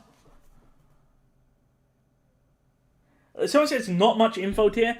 I'm not going to put Anastasia not much info because she's a royal candidate, you know. And there are side stories which I've read about her. But honestly, Scarf Donut is like, unironically, in my opinion, better than Anastasia. Even though Scarf Donut is imitating Anastasia. So yeah, I mean, Julius, in my opinion, is straight up A tier. I feel like Arc 6... So, for those that don't know, the whole purpose of Arc 6 was a interesting parallel. So, the whole parallel is that in Arc 3, Julius is this, like, handsome man. He's the alpha Chad. He's like, look at all my white knights. You know, he tells Subaru, look, you're being a bit of a menace, so what I'm going to do is beat the crap out of you. And he beats the crap out of Subaru. And he's like, you can't protect Emilia, you're weak, yeah? And he beats the crap out of Subaru. And the interesting thing about Arc 6 is that the opposite happens to him, where Rita Astrea just beats the crap out of Julius. And is this interesting parallel where you now have Subaru as the person that's picking up Julius. And I'm not gonna lie, like, I remember when Arc 6 was coming out, and I'm not sure if you remember when Subaru was fighting Shola, and out of nowhere, Julius just jumps down and like starts beating up Shola. I was so hyped. Like, when he reforms his contract with his spirits, like, Arc 6 Julius is the pinnacle of Julius. Like, this character went from mid to top tier as a character. Again, like, if you haven't read the web novel, you won't know what I'm talking about. But Julius in Arc 6 was insane. And he might even be in Arc 7. Because remember, Anastasia said that she wanted to repay the favor to Subaru. So Julius might actually be in Arc 7. He might go with Anastasia to Wallachia. So, honestly, we'll see how it goes. Honestly, Julius is a pog character. Joshua, I'm going to be honest, irrelevant. He was literally eaten. Ricardo's kind of like D tier. Honestly, Ricardo, he's kind of like D. Like, honestly, I feel like the whole Anastasia camp is D tier. Honestly, like, the other two siblings are kind of like irrelevant. It's only Mimi and Ricardo. Like, the thing about Ricardo is, I know Howling Wolf Joey's not gonna like this, but Ricardo, I liked him as a character, because he appears in Arc 3, right? And the thing about Ricardo is, where is it? The thing about Ricardo is, he appears, and I'm not gonna lie, I really liked his sort of charismatic appearance. He just appears, you know, he's super nice, you know. He's sort of like the character that just makes you laugh. You know, he's upbeat and he sort of elevates your mood, right? Then he just disappears. He just disappears for the entire series. And because of that, you know, he's kind of D-tier. Huh? Like I said, Howling Wolf Joey is going to be mad, but honestly, like, we don't have enough Ricardo time. Like, how sidelined is Ricardo when Anastasia is going to the Pleiades Watchtower and Julius is the only person coming, and Ricardo, Mimi, and the rest of them don't go. Ricardo and Mimi literally get sidelined. That's how unimportant Ricardo is. They literally get thrown into the garbage. So that's what I'm talking about. Like, I mean, like, And I understand some people would disagree, but Ricardo literally gets thrown in the garbage. Like, when he fights... I'm getting Crusch flashbacks. He fights the most irrelevant character in the series, Roy Alphard, and he gets bodied. And Julius gets his name eaten. How the hell is this irrelevant character stomping everyone? But anyways. Oh my god, Howling Wolf Joey! Anyways. Oh my god. Oh my god. Yeah, Ricardo lost his arm. So for those that don't know, he lost his arm. And the fun fact is, the only reason why we know Ricardo lost his arm is because if you look in the main story, you don't see Ricardo with a hook. The only way you will know it is if you've read the side story. And in the side story, as you can see... where is it? Here. So Ricardo's got the hook on his arm. So you would only notice if you've read the side story. And Liliana... Oh my god. But yeah, I mean, honestly, there are side stories of Ricardo. I haven't read them all. As you can see, Anastasia is really young. By the way, have you noticed this? Have you noticed that Anastasia's pin is a star? I always thought that was interesting, by the way. Because of the symbolism of stars in ReZero.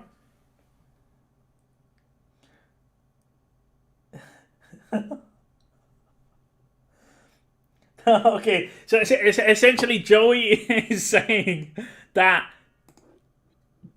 So, according to Joey,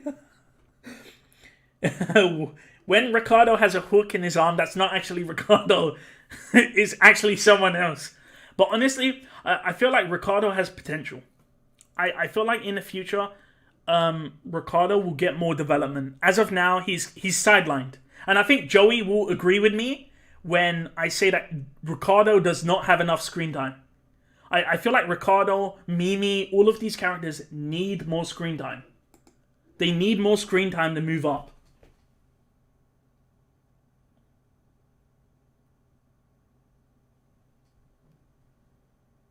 So, Random Moran asked, why is Felix and Crusch so low? The reason why Crusch is so low is best if you kind of skip backwards, but the whole point is that Crusch gets her whole entire personality erased. And me and the chat came to the conclusion that Crusch is the Yamcha of ReZero. And the way I explained this was I showed you images of this. So again, Regulus is like, yo Crusch, I don't want to fight you. I know who you are. I don't want to fight you. And then Crusch is like, I'm gonna kill you. And then like the next scene, she's on the floor, like crying like a little girl. Yeah? And it's not only in anime. This happens in the light novel as well. You know? You have a Crusch looking all determined. You know, she's tying up her hair. She's going into battle. The next scene, she's on the floor. She's getting stepped on. And then later on, she gets cursed. So this is the reason why I was saying that Crusch is the punching bag of ReZero. Like, she gets destroyed by everyone. And that's the reason why she's low tier. She's not really well developed. Her memories get eaten. Her personality is gone. You know, she needs more development. Like, a character, like a royal candidate, which has development, is Priscilla. And for those that don't know, Priscilla for me is A tier as a character. It's normal to cry in pain. I know. I understand it's normal to cry in pain. But she's just taking L's left, right, and center. But for me, Priscilla, in my opinion, is the best royal candidate. Alongside Amelia. And the reason for that is because of two big reasons. The first thing, of course, is her group. Aldebaran and Schultz, I feel like they're good. But also because... I feel like Priscilla has a good personality. And what I mean by that is that we see this in the latest light novel where she sees the potential in people. And I'm pretty sure many of you thought Priscilla would kill Subaru, because if you don't remember, Subaru was talking mad shit to Priscilla, like questioning her. And many of us thought, well, Priscilla's just gonna burn this guy to ash. But Priscilla didn't. She actually realized that in some cases, Subaru was correct. And I feel like Priscilla is this character who has this sort of harsh exterior, but she does it because she wants the best out of you, if that makes sense. Like, she speaks to Rem, and they're having a heart-to-heart, and Rem sort of pleads her case, you know, to Priscilla. And Priscilla sees the value in Rem and says, you know what? I'm going to help you. You're going to be with me. I'm going to teach you how to use magic. Like, Priscilla, in my opinion, is the best royal candidate alongside Emilia. And it's because she's such an interesting character. She's got a good backstory. She's got good other things, by the way. And I mean, she's the only royal candidate that's fighting a sin archbishop and actually slapping people around. Like, let's be honest, guys. If this is Crusch right here, you know Crusch would be the girl on the floor, right? You know that's what's gonna happen. Like, Priscilla's the only character that does something. She has a good character. She has a good personality, and she's got the most dimensions to her. She's like Vincent. She's like a female version of Vincent.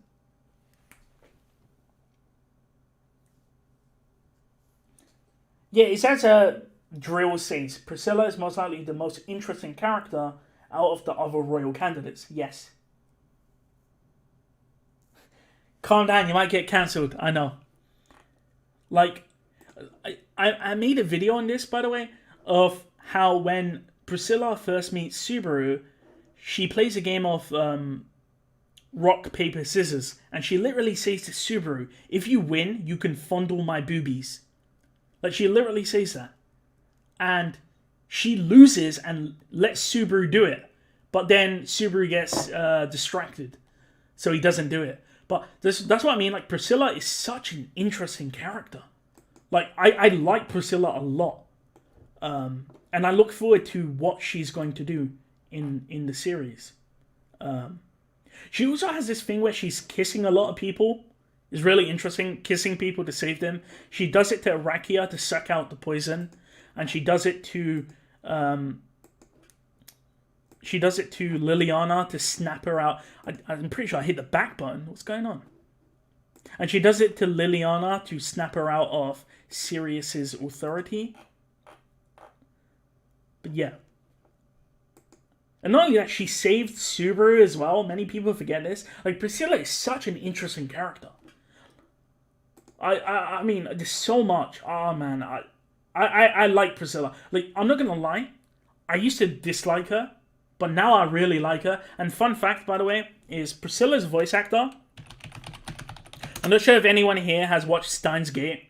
But Amane Suzuha has the same voice actor as Priscilla in anime. So she's even better. Because Suzuha is my favorite Steins Gate character. Show freaking Lilia.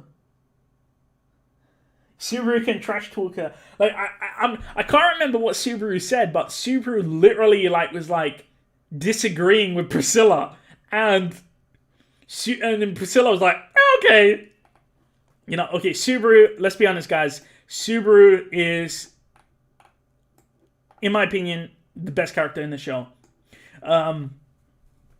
Hands down, the best character in the show. I understand some people want me to put like an SS tier. I'm not going to do that. There's no point. We know he's the best character in the show. Honestly though, how much dollars do you get to read the... Oh, how much dollars to get you to read Ricardo's side stories? I don't know. Okay, so I'll be honest, guys. If we're talking about Arc 1 Subaru, I'm going to be honest, Subaru would be like C, D tier. But if I'm talking about Arc 1 to Arc 7, Subaru is the best character in the series, hands down. The amount of development that Subaru goes through in the entire series is insane. And the best thing about Subaru is you can actually see this reversion in Arc 6. So for those that don't know, in Subaru, in Subaru, in Arc 6, Subaru loses his memories, right? And at that point in time, he reverts to Arc 1 Subaru. So, in this scene, Subaru loses his memories. He has no clue who Beatrice is. He has no clue who Amelia is. And you can see the difference between Arc 6 Subaru and Arc 1 Subaru. The difference is so huge that when Subaru sees people like Ram relying on him, he's thinking, damn, who the hell was I? Like, it literally gets to that point where Subaru, when he sees himself again, where is it? Where is the best image? Here. You literally get to the point where Arc 1 Subaru meets Arc 6 Subaru. And Arc 1 Subaru is like, you must have some OP hacks powers. And Arc 6 Subaru is like, nope, I don't have anything. And Arc 1 Subaru is like, what the hell? Like, this is literally the parallel of Arc 1 Subaru, D tier character, to Arc 6 Subaru, S tier character. This is the development. This is what Arc 6 is showing. It's showing the parallel between Subaru's development as a character from Arc 1 to Arc 6. It's insane. Like, I'm not sure how many characters I'm not sure how many of you watching or reading the one novel actually caught this, but Arc 6 Subaru is such a Chad that Arc 1 Subaru wanted to bring back Arc 6 Subaru. He was like, Arc 1 Subaru was like, I'm a beta cuck. I need to get back Arc 6 Subaru because I'm a beta. I can't do anything. I'm a failure. And then Arc 6 Subaru comes back. What does he do? He immediately solves the situation. He immediately comes out. He solves the situation. That's why Subaru is the best character in the series.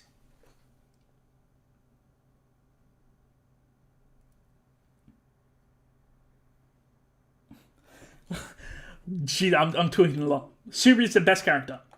Aldebaran. This is going to be real. Yeah, I don't think this will be controversial, but to me, Aldebaran is an A tier character. Aldebaran, in my opinion, I feel like the reason why I like Aldebaran is because he's interesting. The dynamic that Aldebaran shares with Subaru is really interesting. You need to realize, by the way, most of you won't know this, but in the light novel, do you remember how Priscilla, where is it? Do you remember how Priscilla rolled up in her carriage, right? And Aldebaran was there. And in the anime, it was like, how did Subaru know where to go? How, it was just like random luck, right? But in the light novel, it was actually Aldebaran who got Subaru in there. I can't remember the exact process. I think Aldebaran told Subaru to go to a certain location.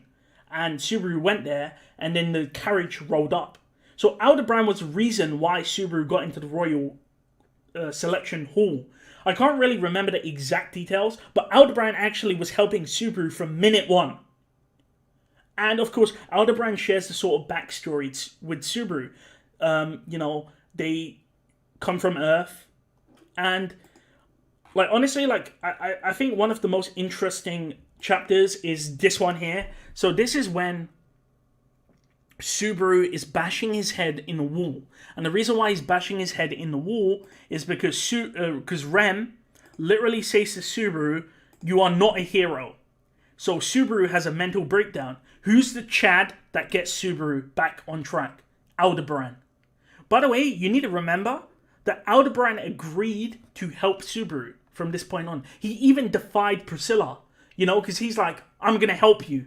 And then Subaru's like, what about if Priscilla says no? And then Aldebaran's just like, eh. And then what does Al do? He comes and he helps Subaru. Not only that, Aldebaran's a Chad, because not only does he save Subaru multiple times, he saves Medium as well. Like, this character's on a different level. Al is the most interesting character in ReZero, in my opinion, alongside characters like Satella and Pandora and Flugel. Oh, yeah, Steve Rogers. Your stars are bad. Like, Aldebaran has one of the most interesting catchphrases where he goes, your stars are bad. Who else has stars in their name? Anastasia's hairpin. Okay, that isn't a name, but... Like, Aldebaran is, he's so interesting. Like, when he's fighting Capella, he says, "You're not like the Sin Archbishops I've known." So he knows Sin Archbishops. Also, remember when he had a communication mirror which belonged to Regulus, and Amelia picked up. So why was Aldebaran trying to contact Regulus? What's going on? Also, remember, Capella accused Aldebaran of killing the leaders in Pristella, and Aldebaran's like, "I don't know what you're talking about." So, pardon me, but that's interesting. What's going on here?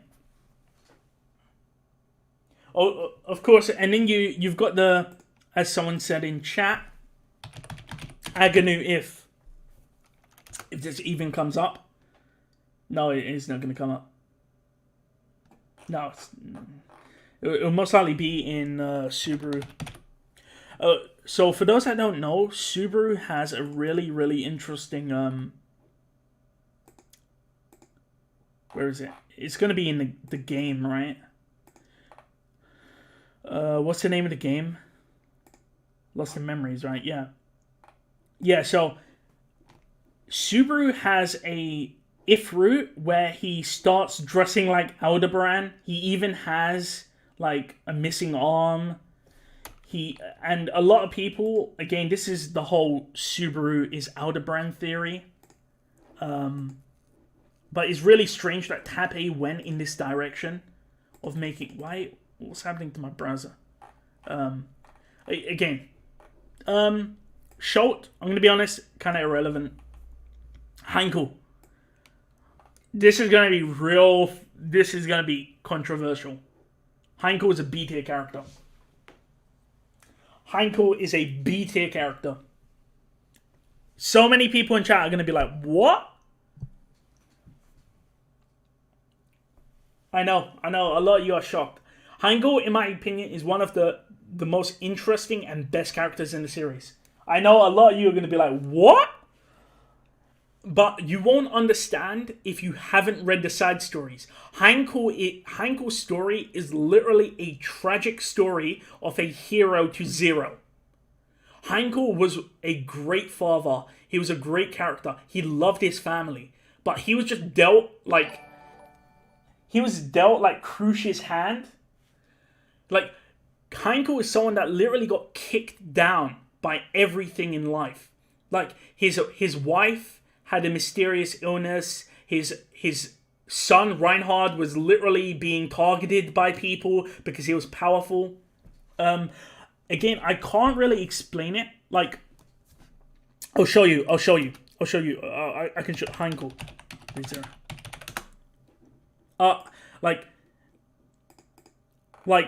So some people may not know. This is a good example of a story. Like, look at Heinkel, yeah? So this is a side story. Like, he's literally bringing in these healers like Felix and Dimlock to heal his wife.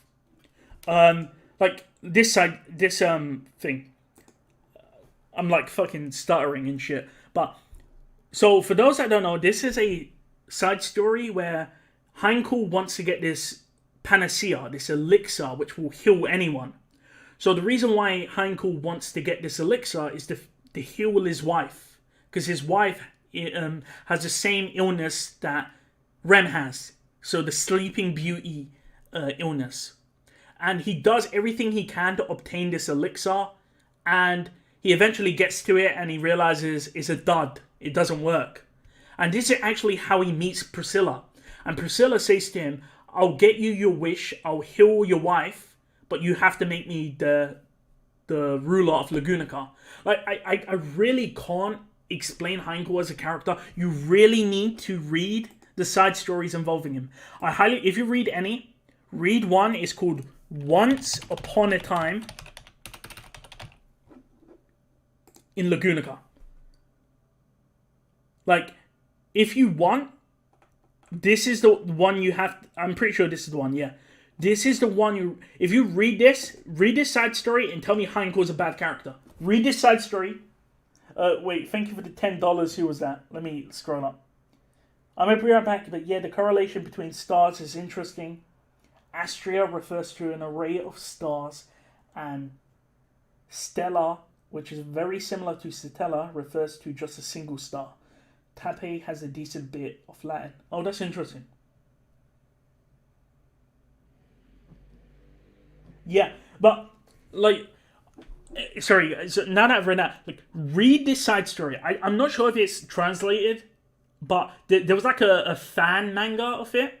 But Heinkel is one of the best characters, and you can kind of see it in the Arc 7 side stories where Heinkel is sort of being a dad in a way to Schult. So if you remember, for those that don't know, Schult is where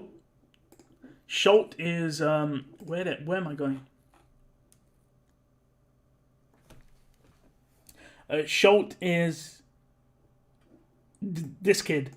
So this is the Shota in Subaru's thing. In Priscilla, I can't even speak. This is the Shota in Priscilla's group, and Heinkel is like acting as like a sort of foster parent in a way in some of the Arc 7 side stories. He's a good character. Felt. Honestly, Felt again. She's kind of D tier. Again, nothing. We don't really know much about Felt. Again, I feel like we'll get more Felt information in Arc 8.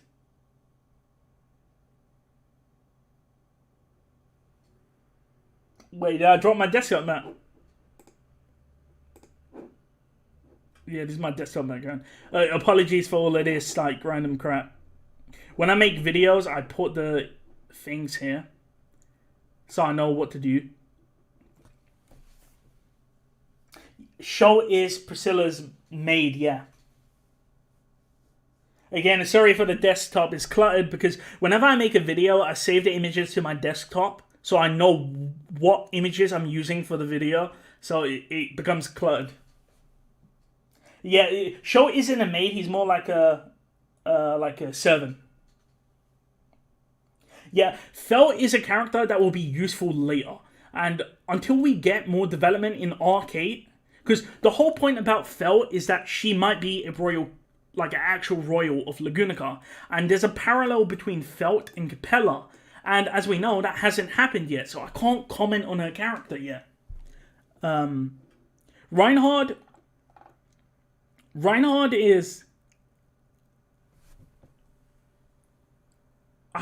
Honestly, I'm not going to put him in an S or... I think Reinhard's a B tier character. Honestly, I think Julius is better than Reinhard because Reinhard doesn't really show up much. He only really shows up in Arc 5 and Arc 1. I think the issue with Reinhard is that he's too passive. And that's the issue. Like, I made a video about this a long time ago, by the way. It was called Why Didn't Reinhard Kill the White Whale? And the whole point of that video was essentially showing, look, Reinhard doesn't do things unless he's told to do it.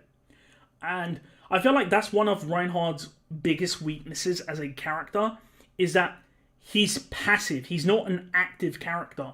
You know, I'm not like versed in like story tropes, but I do know like he's not proactive. He doesn't really do much. He reacts to stuff. Like when Puck is blowing up the world and freezing the world, that's the only time Reinhard does anything, you know? It's just like if Subaru didn't take him to go, you know, fight Regulus, like you know, Reinhard's gonna be a non-issue, if you know what I mean. Like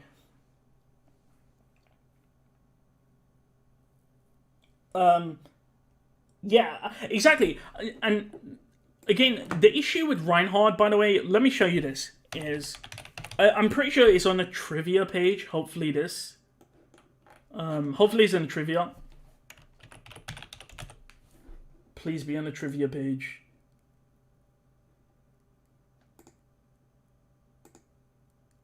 No.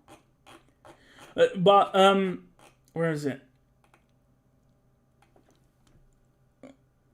Yeah. I don't think I can find it. But in that Once Upon a Time in Lagunica side story, someone threatens Reinhard. And essentially what they said to Reinhard was, like, if you don't follow the country, then your family is essentially going to be held hostage. So Reinhard takes these words into mind, and that's the reason why he doesn't really do things as well, is because he realizes if he does something wrong, his family will get killed off. I think it's in Once Upon a Time in Lagunica where it's sort of explained.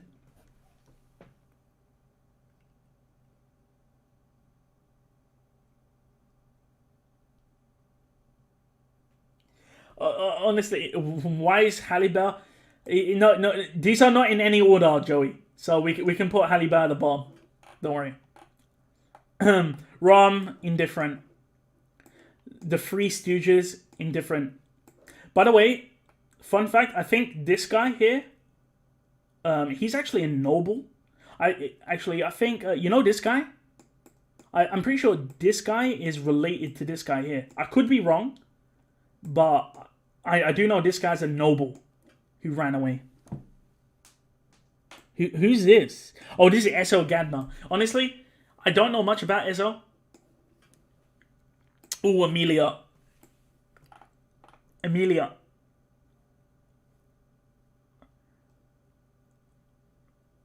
an A-tier character, honestly. I'm not sure whether to put Amelia in A or S tier, because the thing about Amelia is that I believe that she's supposed to have 3 character transformations in the series, and I think we've only seen one of them. It would be weird to put her in S tier when she still has like 2 character transformations to undergo.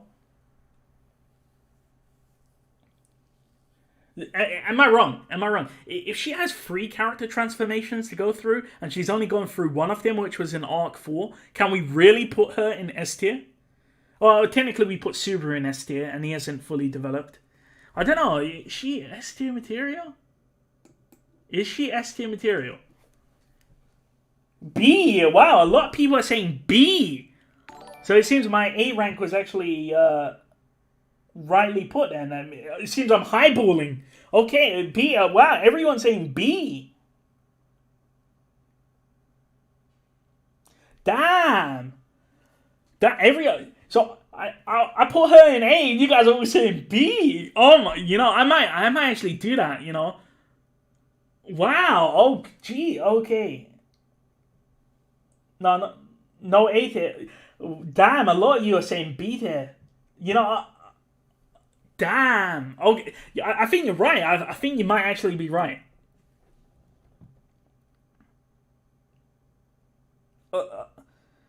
Arc fight. Honestly, like if I had to put this on my own, I would put her in A tier definitely. B tier. I didn't think B tier would be that, because that would put her in the same line as like Echidna. I feel like Amelia is better than Echidna. Honestly, this is really hard. If I had to put it anywhere, I would say bottom A tier. Like, bottom A tier.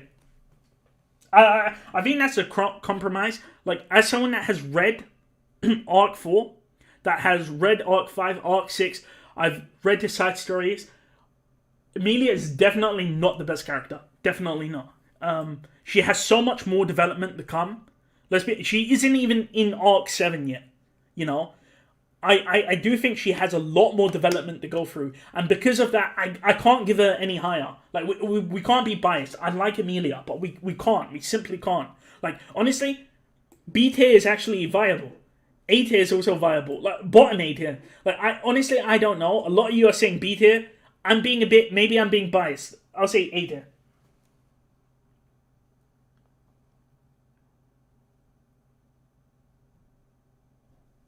When I say character transformation, I don't necessarily mean like she's gonna evolve, like turn into Super Saiyan.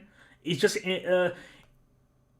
like a metaphorical expression, because in Arc 4, that was a transformation between Amelia relying on Subaru to relying on herself, believing in herself. That was the character transformation in Arc 4. So that was one of, I believe, 3 transformations that Emilia will have. I remember reading something like that. So I can't really... I remember reading something like that, so I can't give her S tier. I know a lot of you like Emilia, but the thing, this is good news for you guys, because in the future, there's more ReZero content that will focus on Emilia. Just wait until she comes into Arc 7. She comes into Arc 8. She comes into Arc 9.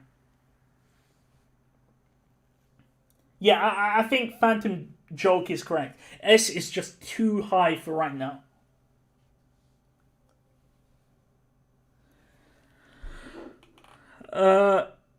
These are the 2 children of Carol and Grimm, I believe. Irrelevant. I'm not even sure who this is. Oh no, this is Kiritaka, isn't it? Irrelevant. Liliana. I think we all know what we're doing here. Well, I think we all know what we're doing here.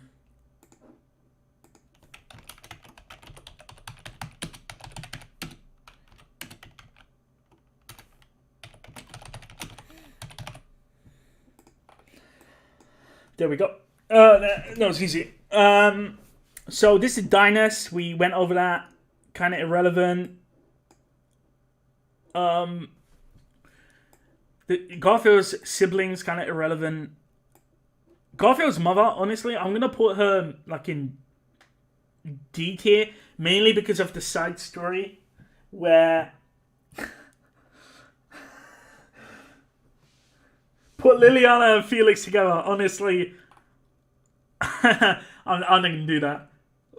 I like Felix more. Like, the only reason why I like Garfield's mother is because of the side stories where Garfield confesses who he is, and his mother realizes that like he isn't like I think his mother is a good character. Of course, she's nowhere near Kenichi and Naoka, but she's okay. She's okay. Nothing much really. I'm not actually sure who this is. Irrelevant. I'll put him. Don't know. Puck, in my opinion... Oh boy, you guys are not going to like this. Puck, in my opinion, is E tier. Puck, in my opinion, is one of the worst characters in ReZero. And the reason why I don't like him is because he's such an abusive, gaslighting piece of shit. And it's unreal how, like, people like you know the scene where, like, I should actually go pull up the you know what, I might actually pull up the damn light novel. I might actually pull up the light novel, but maybe not, because, you know, I might... Where is it? Let's find it. Oh, it doesn't show it. Oh yeah, you know when Puck is literally freezing Subaru to death? You know what he says in the light novel? He goes, "Subaru, do you know what temperature the body freezes at?" And then Subaru's like, "No," and he's like, "We're gonna find out." And then Puck starts torturing Subaru for no reason. Like, no joke, in that arc, I think Puck tortured Subaru more than Beetlejuice tortured Subaru. I'm being dead serious. Like, I found it kind of funny where, you know, Subaru was like, Beetlejuice! You know, like, super mad at Beetlejuice for killing Rem, when Puck literally throws him to death for the lulz. Like, Puck is an asshole. Like, he's like, "Emilia, I'll always be here for you." Just disappears, goes to get some cigarettes. You know? And then Emilia's literally having a mental breakdown, and... Like, I understand Roswell was involved, and that's the reason why Puck couldn't really materialize. But it's like, when Subaru went to strangle Emilia, you know, Puck appeared. And it's like, so he did have some sort of power to come out, but he just let Emilia, like, go off the deep end. Like, I just don't like Puck. Puck is absolute trash character. And, yeah.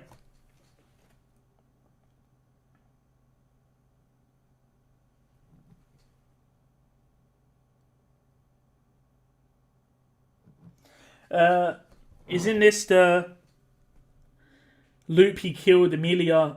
I don't think Puck knew how Amelia died, to be honest. I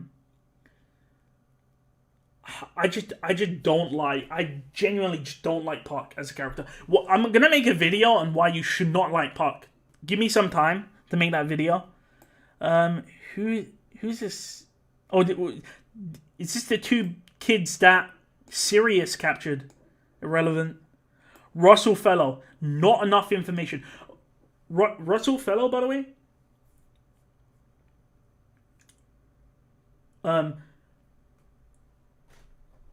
Someone said Liliana is better than Puck. You know what?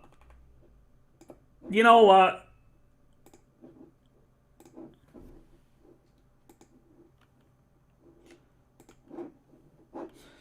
You know what we're gonna do here?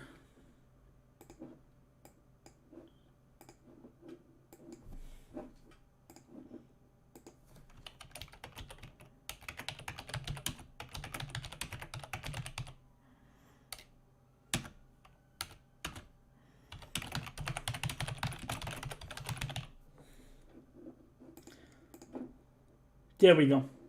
Balance has been restored. Fuck Puck. Worst character.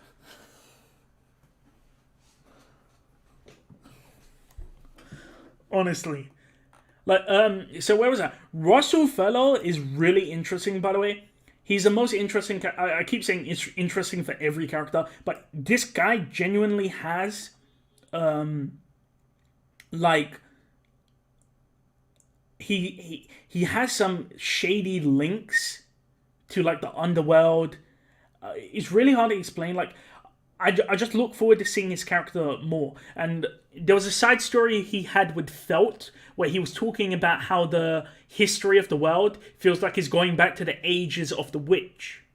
Where he mentioned how, like, in quick succession, Sin Archbishops are dying, they're getting captured, 2 of the 3 great beasts have been killed. Russell Fellow seems to be one of the few characters in the series that seems to know quite a lot, and I'm looking forward to seeing what his character does.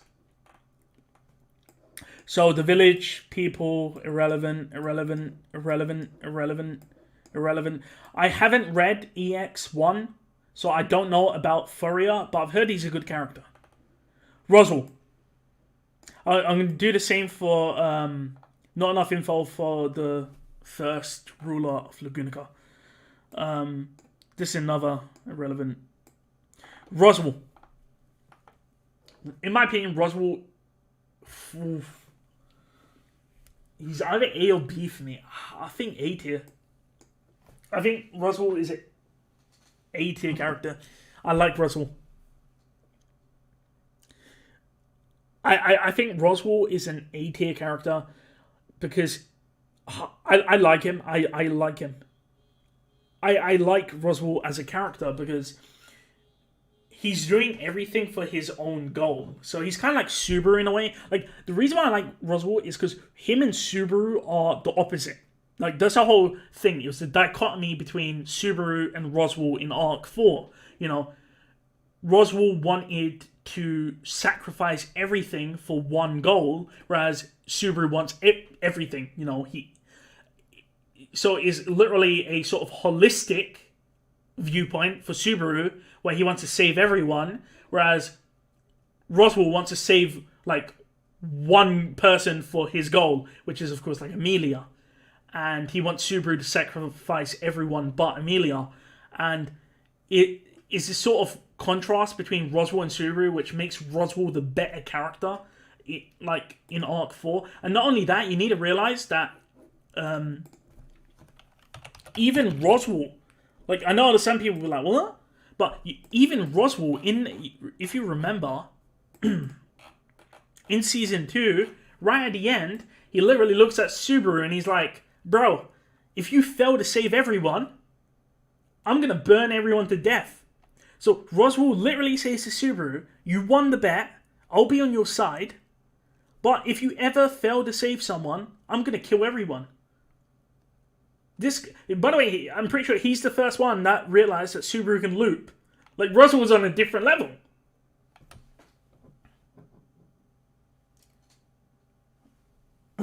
So it's just like this. I like Roswell's sort of conviction, because remember, he's going to show up in Arc 7, and you know what's going to happen when Flop gets killed. Roswell's going to see Flop get killed and be like, "Oh, Subaru, Flop died," and he's gonna kill Medium. He's gonna kill Aldebaran. He's gonna kill Vincent. and then Subaru's gonna kill himself. He's gonna be like, "Oh damn, need a reset." You know that's gonna happen. 100%. You know that's gonna happen.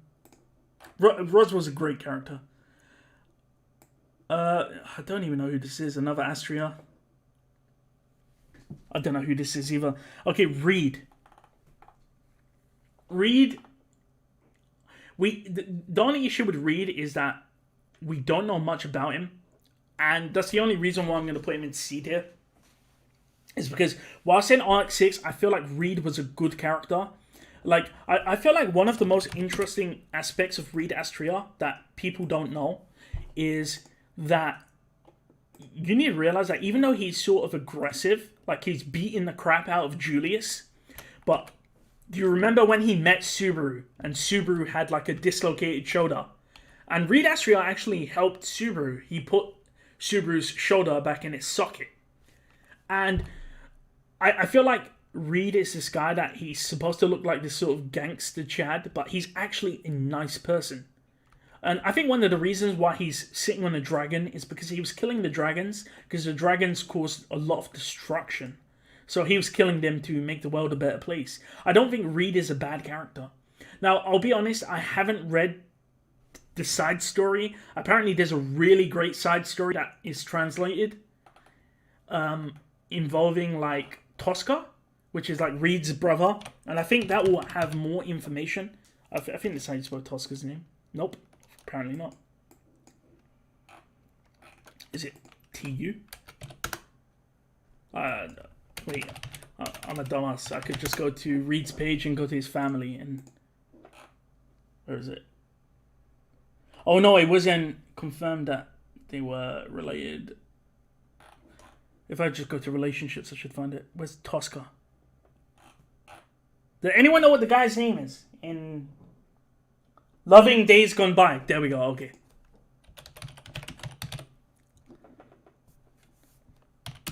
What? Is it not here? Yeah.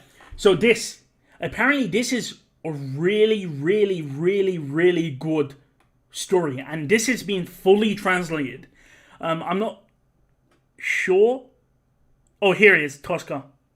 I feel like you'll get more characterization on Reed Astrea if you read this, because apparently this is such a great prequel. Apparently this is so good it will make you cry, and it's about Beatrice, Echidna, Roswell, the original Roswell, and Tosca. So I highly recommend you guys read this. It's been translated. Apparently it's really, really good.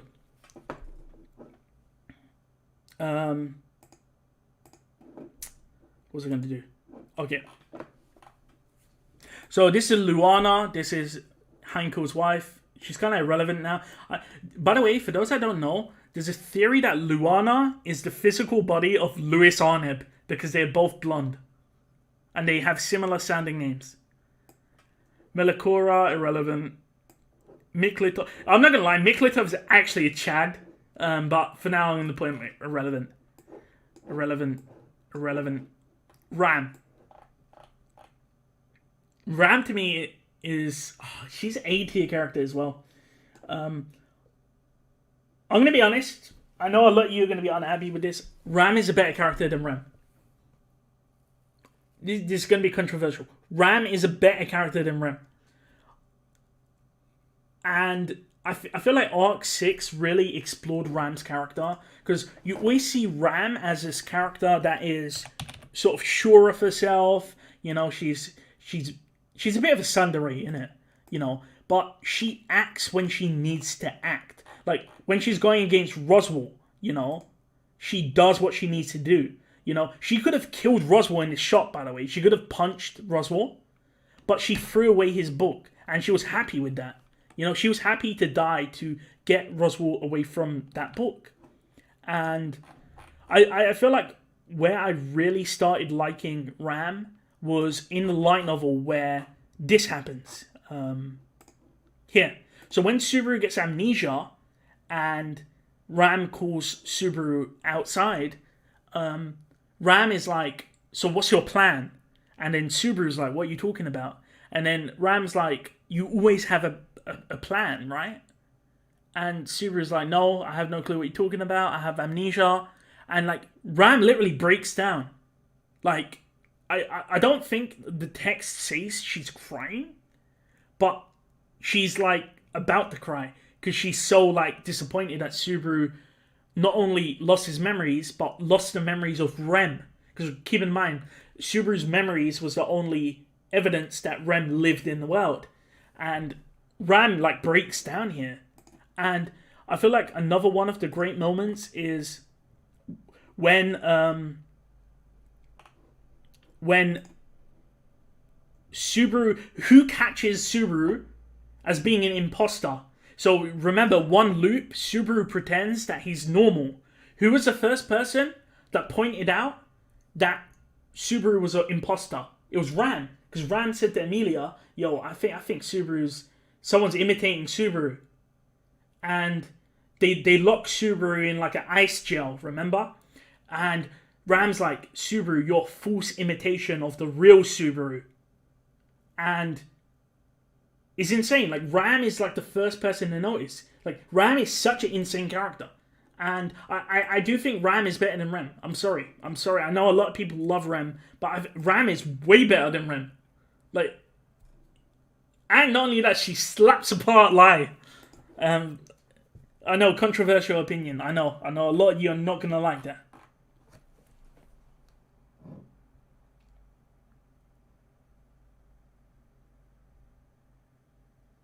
Damn, some people are saying it's not controversial. Wow. I'm not sure who this is, honestly. Who's this big-headed baby? Okay, relevant. Oh, this is, I think, one of Otto's brothers. Honestly, they're all sort of irrelevant. Otto's mother, Otto's father, another Otto family member. Honestly, I have no clue who some of these characters are. I'm just going to put them in irrelevant. So Rem.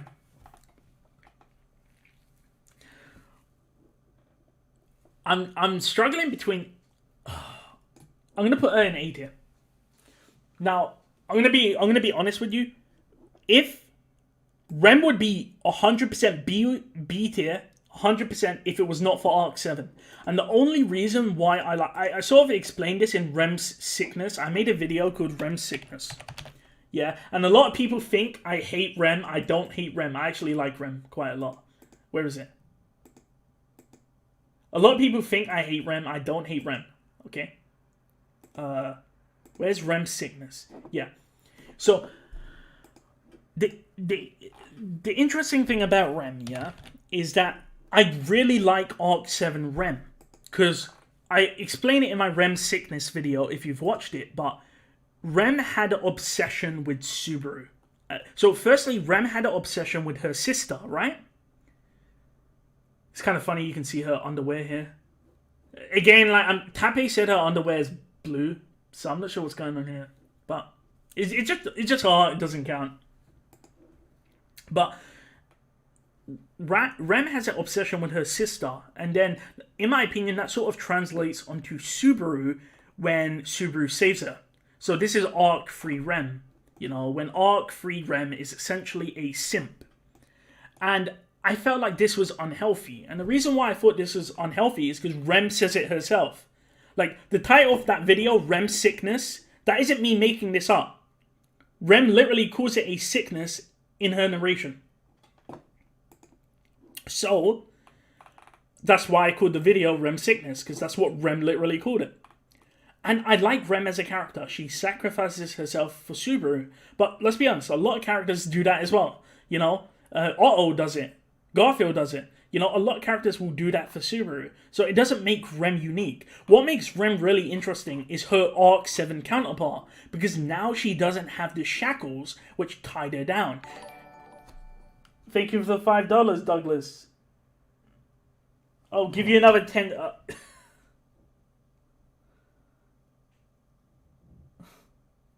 I'll time him out if he's spamming.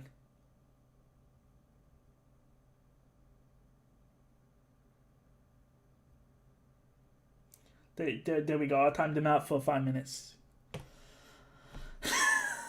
So yeah. So now Rem doesn't have the shackles, and I feel like she has more. I feel like what's happened is the glass ceiling has broken. So now she can rise to a bigger height. And I like the, again, I keep using this word, this sort of parallel or dichotomy, because you had this scene where is it? Where is it? You had, we'll just pretend this scene is not actually this scene, but we'll pretend it is. You have the first scene where Rem's like, oh, this is actually the scene where Rem's like, you're a hero. And then you have Arc 7 Rem where she's like, you're not special, you're not a hero. And this contrast, you see Tappy does this a lot, by the way. He always parallels different things. Like, Crusch is a good example of this. She's a bit of a tomboy, she's assertive, then her memories get eaten, and then she's feminine. So you see the contrast. You see the same with Rem. You know, she's like, yo, Subaru, you're a hero. And then afterwards, she's like, no, you're not a hero. You know, and this is what I really like about Arc 7 Rem. She has so much potential. Fun fact, in a side story, Rem thought that she might get raped in the Valachian encampment. So she implied it. So she was like, if I ever am about to get raped, I will kill myself. Like, she literally says that. Save point guy, honestly, he deserves his own tier. What's going on? Add a row above.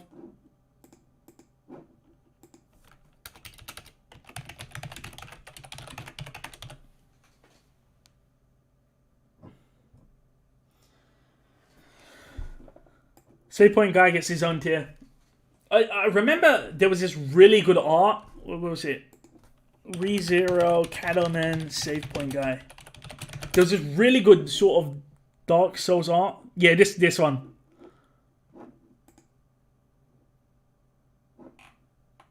Mr. Save Point. Like, I really like this art. This is one of the pieces of art I always remember, and I'm just like, geez, this is Pog.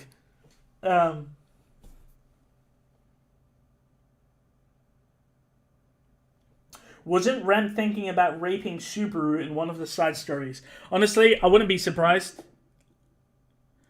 I'm not sure. Cadamon's children, we're going to put them all in one same tier. Wait, who were the... Oh, this is Rem and Ram's family. Irrelevant. Grim and Carol. I haven't read the story, so I'm gonna put them here. In don't know. Irrelevant. I have no clue who this is. I think it's one of the EX novels. I haven't read them, so I'm gonna put these characters in don't know. I know this is Roswell J. Mathers. I do know that it's essentially Roswell. But for her specific character, I haven't read the side story, so I don't know anything about these characters. So Beatrice. Beatrice, I think she might be an S tier character. I'm not sure.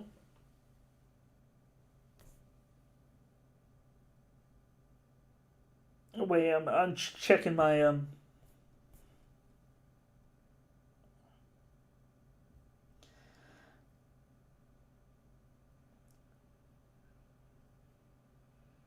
Okay. Whoa, lots of S's.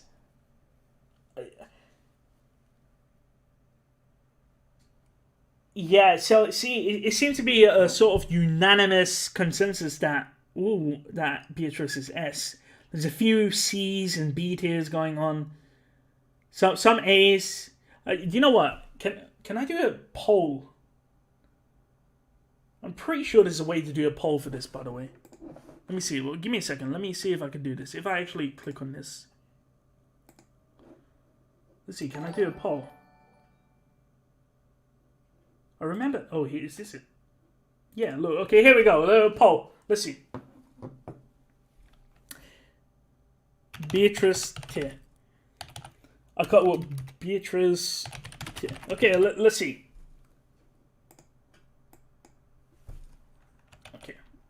This is gonna look a bit weird, by the way. A, S, B, C. There we go. I put the poll on. There we go. You guys can determine what her her result is gonna be. This is gonna look real weird, by the way, because we got like Inception going on.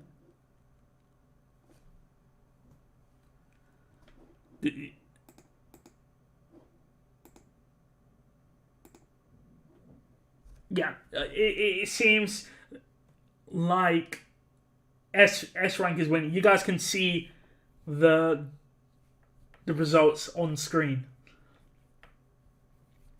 and it seems like S is winning.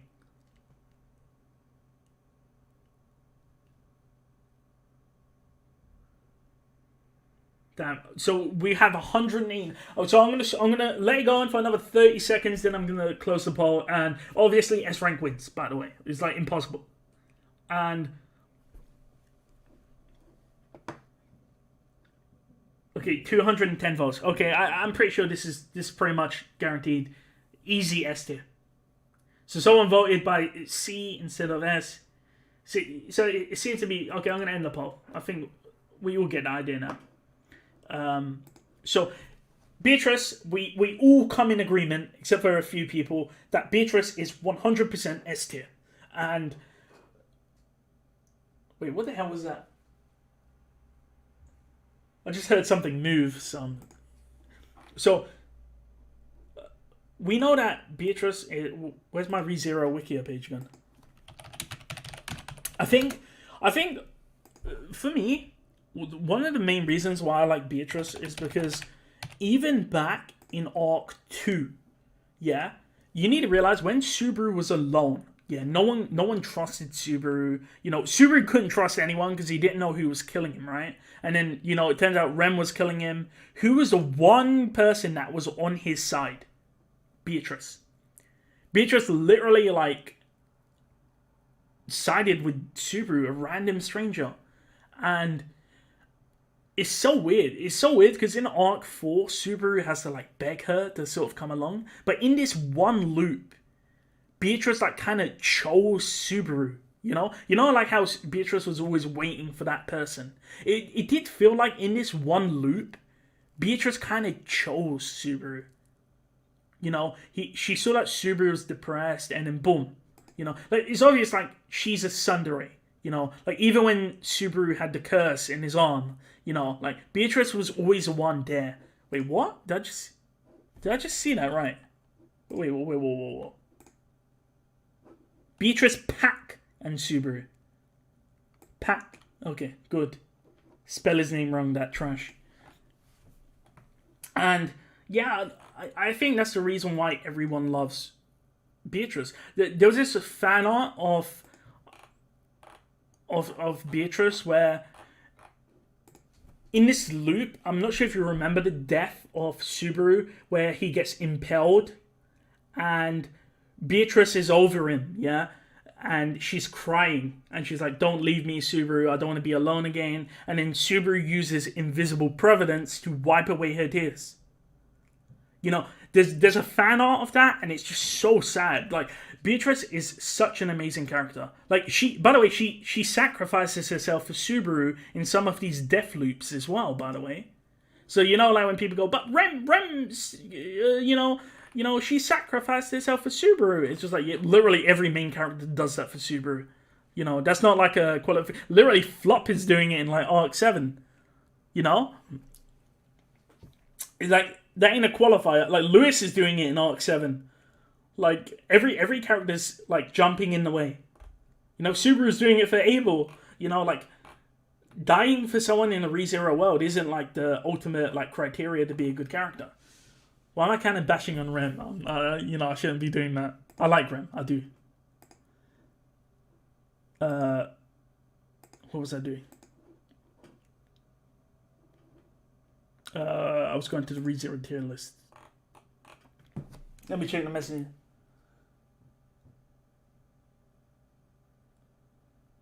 Beatrice's ghost behind me. It would be funny. This is one of Regulus's waifus, obviously irrelevant. Fortuna.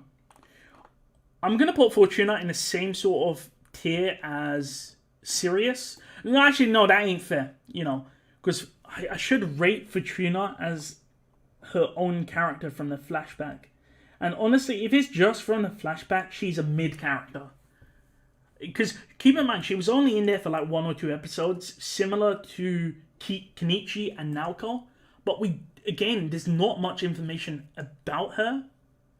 Like, we don't really know her family, you know.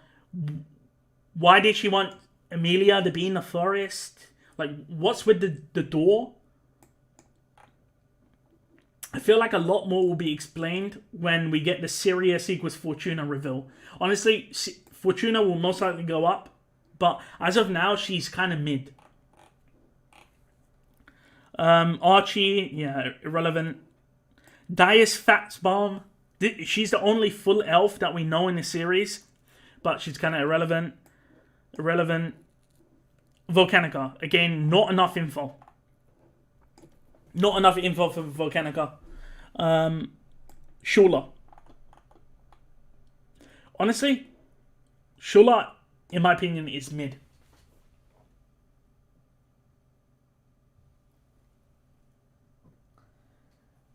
Yeah, I know that Fortuna sort of shaped Emilia as a character. I mean, a lot of Emilia's speech comes from, I believe, Fortuna as well. But we don't know that much information about Fortuna. But she's, like, if we're rating Kenichi and Naoko, they've been in 1 episode. We should be able to rate Fortuna. But I felt like the reason why Fortuna was okay is because Beetlejuice pulled those episodes. I'm not going to lie. Beetlejuice pulled those episodes. As for Shula, I think she's kind of mid. No. Okay. You guys are okay. We're doing it. We're doing a poll. No. I disagree with it. Shula rank. We're doing a poll. Yeah. Okay. Be honest, guys. We're doing a poll again. No way. Okay. Let's see. Okay, we'll see. Show me. Be honest, guys. If you guys are doing unrealistic, then I'm not gonna put it. But interesting. Honestly, the Spy Tome said no lewd tier. You might actually be right. I might put it only good because of lewd.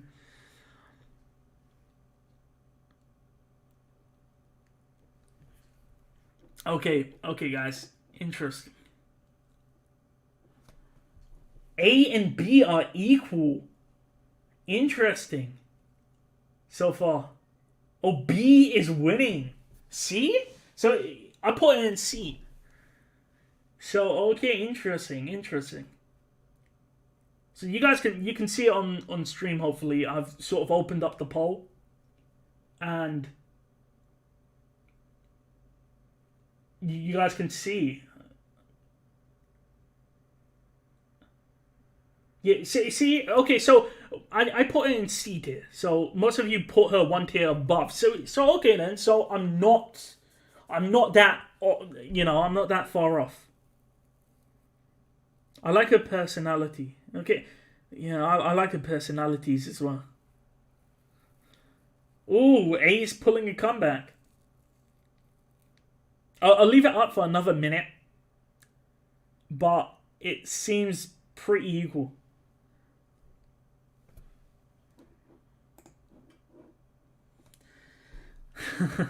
Good to see you, Natalie Accenter. It's kind of funny because that comment of yours was literally just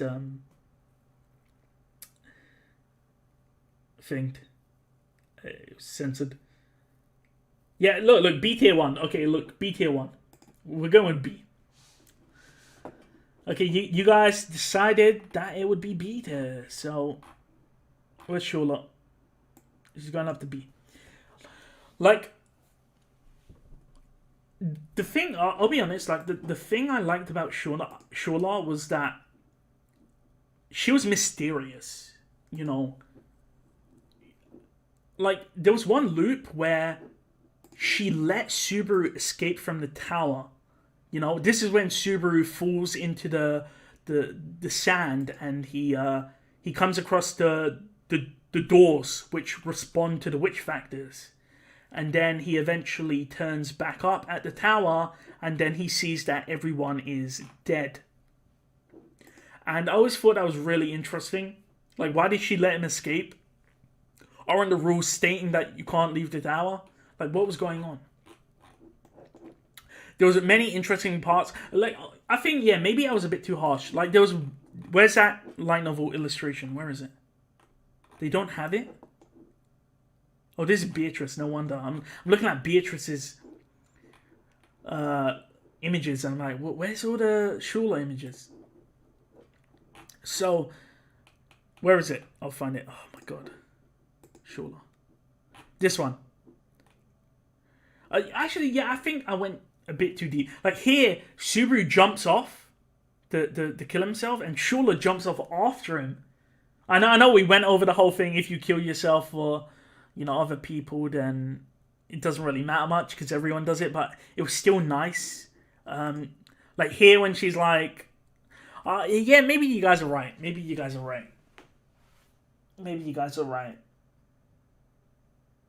Do you like ReZero or Steins Gate more? Steins Gate. I think so. Petrosh.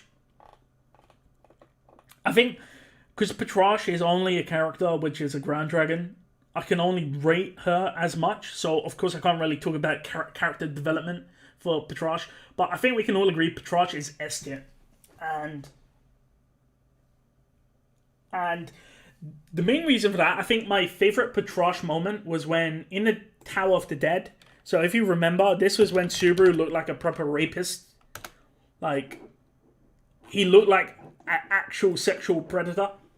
So it's this image here.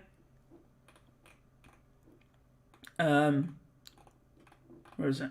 Yeah, here. So Subaru looks like an actual sexual predator, yeah? He picks up Julius's knife and he stabs Petrosh. Petrosh is just like, yo, bro, I got your back. And then Satella arrives. And Petrosh is saving Subaru. Like, Petrosh is quite positive. I feel like Petrosh is like Yoshi. Everyone likes Yoshi. From, like, Mario. So, I feel like Petrosh is literally Yoshi. And it's such a good character. There's, of course, the link between Volcanica and Petrosh. Like, we don't know what's going on there. Like, do keep in mind, like, when I'm putting Petrosh in S tier, keep in mind that Petrosh has a different set of rules compared to other characters. Because Petrosh is a ground dragon. So, I'm not going to say, well, she doesn't have a good personality and, she is not having character transformation. Keep in mind, Petrosh is ranked differently than how I'm rating the rest of the characters. What I'm saying is the actions of Petrosh, like when Lye Baten Katos, bruv, like, oh my god, like how can you ever say anything when Lye Baten Katos is literally torturing Petrosh and Petrarch has Rem on her back, and she's like 360 no-scoping, escaping from Lye Baten until Rem arrives. Like, even Lye Baten, look, oh my god. Look, do you remember Lye Baten was literally complaining that he could not eat Petrarch's name and memories because she's an animal, which implies that he can only eat human memories. Lye Baten was given more respect to Petrarch than he was given to Crusch. Like, Crusch was just some rando. Crusch was literally getting crapped on. But Lye Baten gave respect to Petrarch for being a good Grand Dragon. That's the difference. We are not the same. Like, again, this is the reason why Petrarch is just up here. Am I wrong?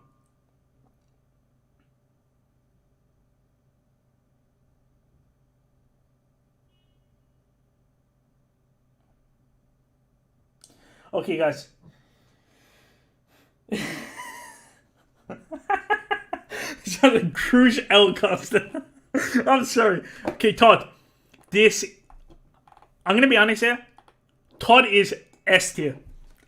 Todd, in my opinion, he's the best character in Arc 7. Hands down. Todd is quite possibly one of my favorite characters. This guy comes out of nowhere with little to no chapter management.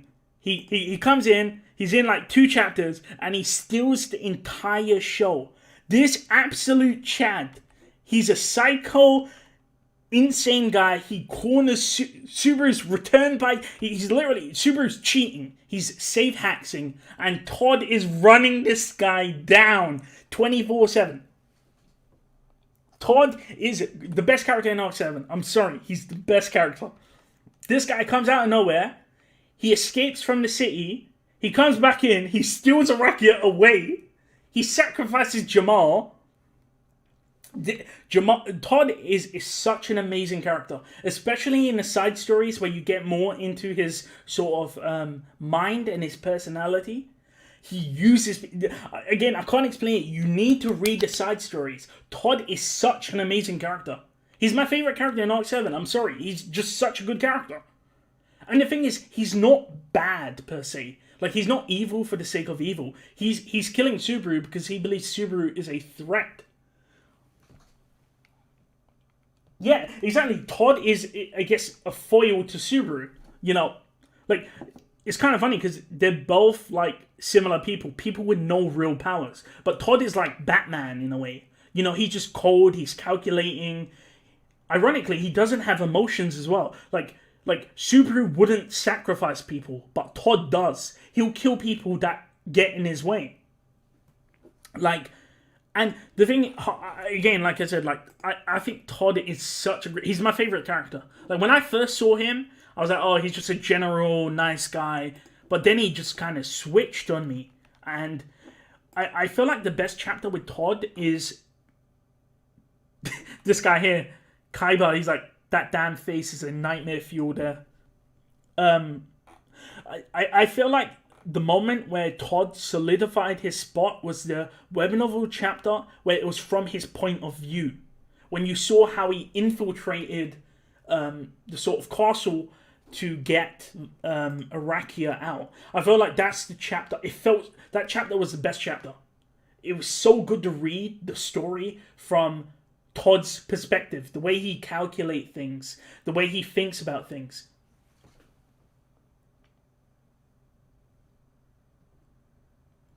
Is Todd a virgin? He's got a fiancée, Katya.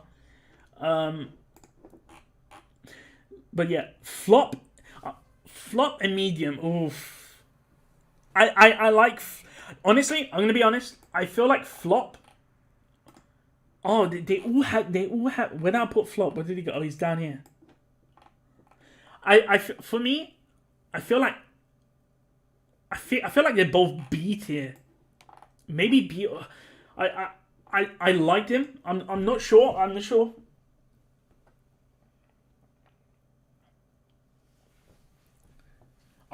The thing about flop and medium is they're good characters. I don't want to like be reductionist and be like, oh, you know, they're like goody two shoes, but they're nice people. You know, they sacrificed themselves for Subaru, for everyone else. Like even Medium in the latest chapter was like, Abel, take Al and run away. Like she was sacrificing herself. You know, like they're good people. But again, they need more development as characters. It again is really hard to place them because they've just been introduced. I feel like Todd is just on a different level than Flop and Medium, but I feel like they have more development. And this is not saying that they're bad characters. I like Todd. I like Medium. Todd. I like Flop. Todd's in my mind, as you can tell. But I think we need more. As for Jamal, I'm gonna be honest. I think Jamal's like C tier. He was introduced. He was bullying Subaru. He's bullying everyone. He does have a kinder side. He does, because like when Todd stabbed Subaru in one of the loops, Jamal was like, "Whoa, what's going on?" You know. But I feel like there isn't much to Jamal at this point. Like he was fighting with the Shadrachians, and then he quotation mark died.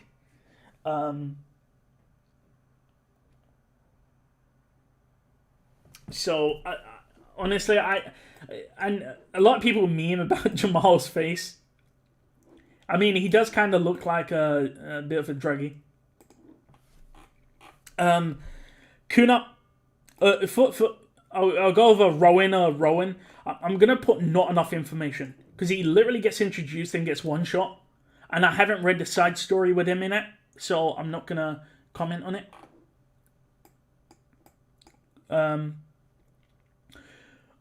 I think I'm gonna put Kuna. I feel like Kuna and Holly. I feel like most of the Shadrachians are in the same tier. I feel like they're D tier, and the only exception I'll make is Tarita. I feel like Tarita, in my opinion, is the best Shadrachian.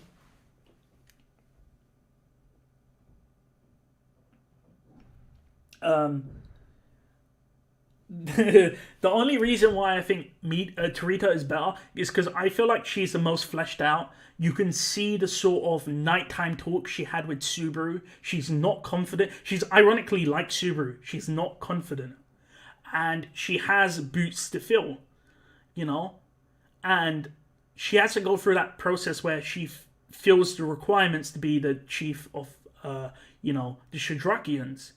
And I liked when she was fighting the people in Chaos Flame. So Tarita is actually strong. I like her character. Again, she's just underdeveloped. But compared to most of the Shadrachians, I feel like she's the better one. Like I feel like Mizelda, Holly, Kuna, Utakata, they don't really do much. I feel like Tarita is like the main Shadrachian that Tappy is focusing on. What is this? Some spider? That's not Shola. I have no clue. I'm going to put irrelevant.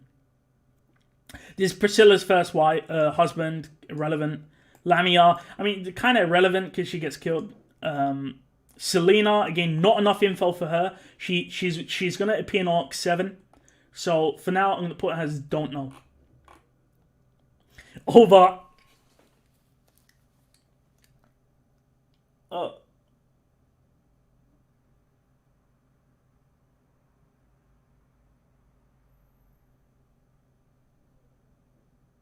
Okay, so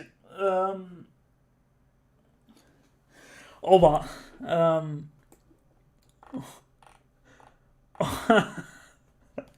Oh my god. I think Oba is an A tier character. I think a lot of people are saying A. Yeah. Chaos Flame tier. Honestly, Oba was I mean, I liked him. I liked Oba because he kind of came out of nowhere as this character. As this character, like honestly, like, I think we all know why we like Oba. Like, he literally made the situation more tense. I think so. Can I do that? I think there'll be too many. I heard the people of Chaos Flame were strong.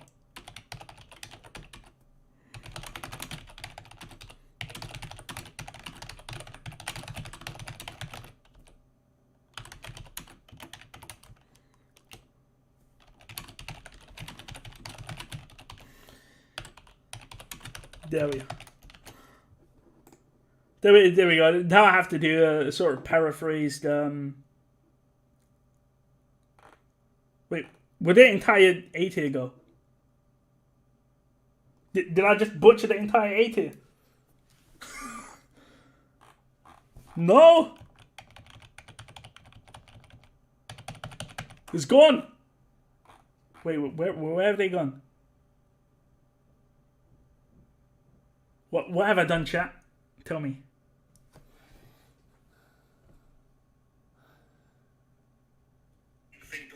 So what I'm going to do is quickly mute my mic and, mute this phone and go back to it on this to see exactly where the A tier go, guys.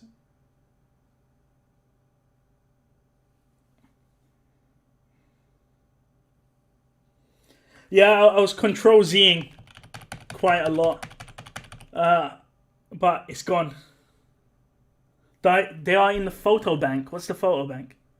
Oh yeah, they're down here. Okay, legend. So let's go back. I can put them back up. Wilhelm, Vincent. Okay, yeah, good. So someone saved the day.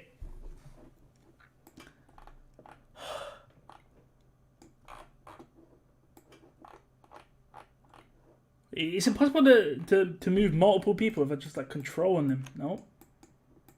Nope. Gotta do it. Okay, look, watch this, guys. This is what we're gonna do. You see, this is why people say you need to work smarter. So what we do is we bring the A tier all the way. What? These are all marked as new. What's going on?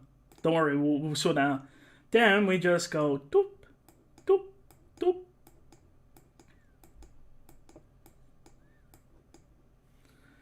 Okay, there we go.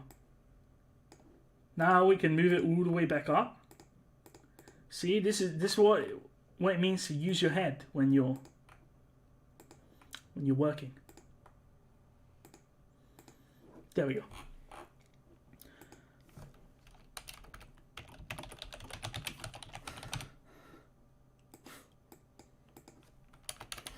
Only good because lewd.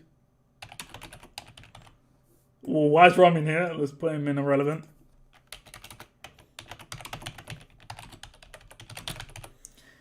Okay, let's see if we can do this without absolutely deleting our tier list.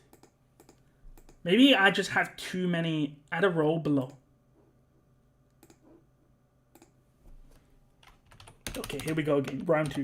The people of Chaos Flame are tough, but are they tougher than those in the Shinobi?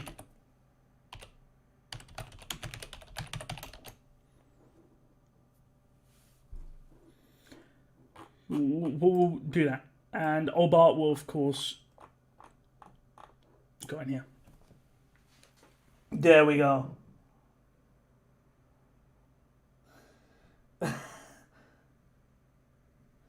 Okay, guys. We're nearly done. We're nearly done. Hornet, honestly, kind of irrelevant. Ublik, not enough info. I feel like Ublik has potential. We've only met him once and in a few side stories. I don't want to place him. He's kind of like Selena, where we've heard about her. She's appeared. But until we get more information, I'm not going to put Ublik anywhere. I feel like he's interesting because he's a stargazer. So that means he could see the future or tell the future. Madeline, the lolly dragon. Again, not enough info for now. You're not. I'm going to be honest. I feel like she's only been in a few chapters, but I'll put her in B tier.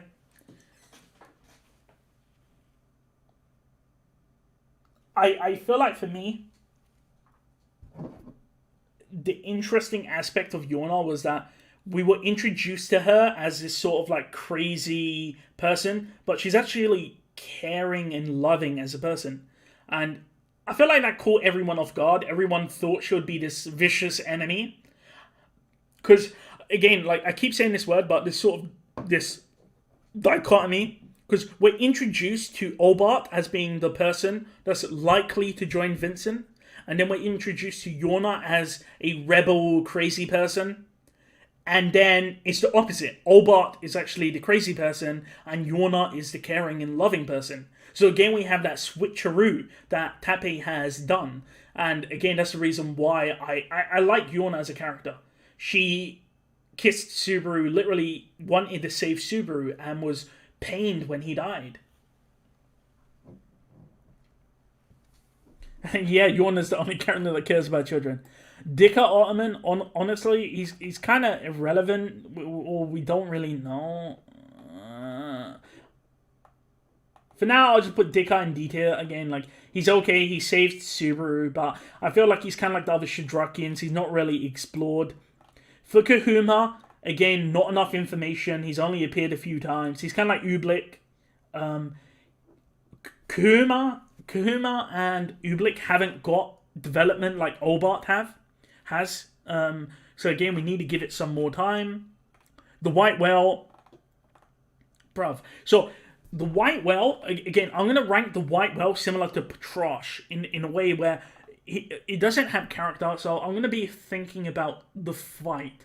I feel like the White Whale fight was, I mean, the animation was good, but the White Whale as an enemy, it was kind of mid. It was just kind of mid. It's just a tank, you know. It just gets hit. It splits into 3, which was okay, and then it gets crushed by the Flugel tree. It was mid. It was okay. But I'm not talking about the animation. I'm not talking about the fight. I'm just talking about the concept of the White Whale.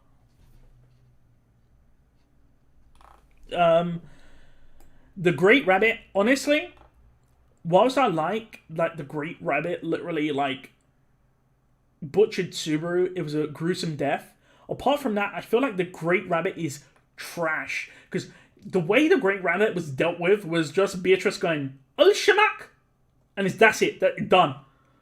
Like, at least a White Whale fight was several episodes. It was it was really fun to watch. Like, Wilhelm was beating it up. Ricardo was beating it up. Wilhelm gets eaten, bursts out of its stomach. Subaru jumps onto the White Whale when it's flying, drops back down into Rem's tits. You know, it's interesting. And then the rabbit kills Subaru once, and then just gets unshamaked out of the map. Tanza, honestly, not enough info. I mean, she's kind of D tier so far. She's smart. That's the only interesting thing about her. But we don't really know much about her. So I can't really say much. But yeah, I think this will be my list. Let me save this.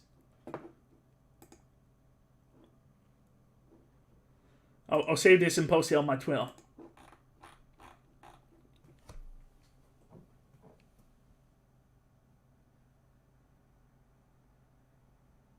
Yeah, can't blame the rabbit because Beatrice is a sick power move. Yeah, true. But still, it's a bit uneventful in my opinion, where it's just like, this is one of the great beasts. Then it just gets one shot out of the map. At least the White Whale fight was really fun. Like, you felt like even, oh my god, I know some of you are not going to like this, yeah? You're not going to like this. I'm sorry, but I'm going to have to do it. I'm sorry. Like, even Crusch, like, I'm pretty sure all of us remember this image when Crusch is looking up at the well, and you saw this and you were like, damn, you know, Crusch is insane. Even Crusch was dealing damage on the well. Let's go. I mistyped lewd? Did I? Oh, yeah. Sorry about that. Let me save it again.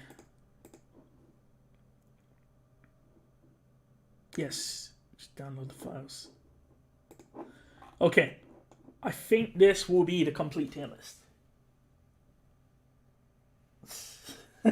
No, I'm joking. I'm not joking. I'm not gonna bash Crusch. Like I said, I like Crusch, but you know, why does she get destroyed so much? What does Tappe have against her? It's unreal. Okay, I think that will be it for the stream then. Thank you everyone for coming. If you want to watch the stream, don't worry, it'll still be up, so you can scroll back and check everything. Also, if you want to see the completed tier list, I'll post it on my Twitter. And someone said, let's see what people are saying. Why is Otto that high? I think he's a great character. So feel free to like, dislike if you disagree with my tier list, and look forward to the next video where I talk about Otto effing cats. Why is Meili... Again, if you want to know the reasoning for certain placements, I highly recommend you scroll back to the character. So what you can do is, I'm not sure if you can see, but I'm doing all the characters in order.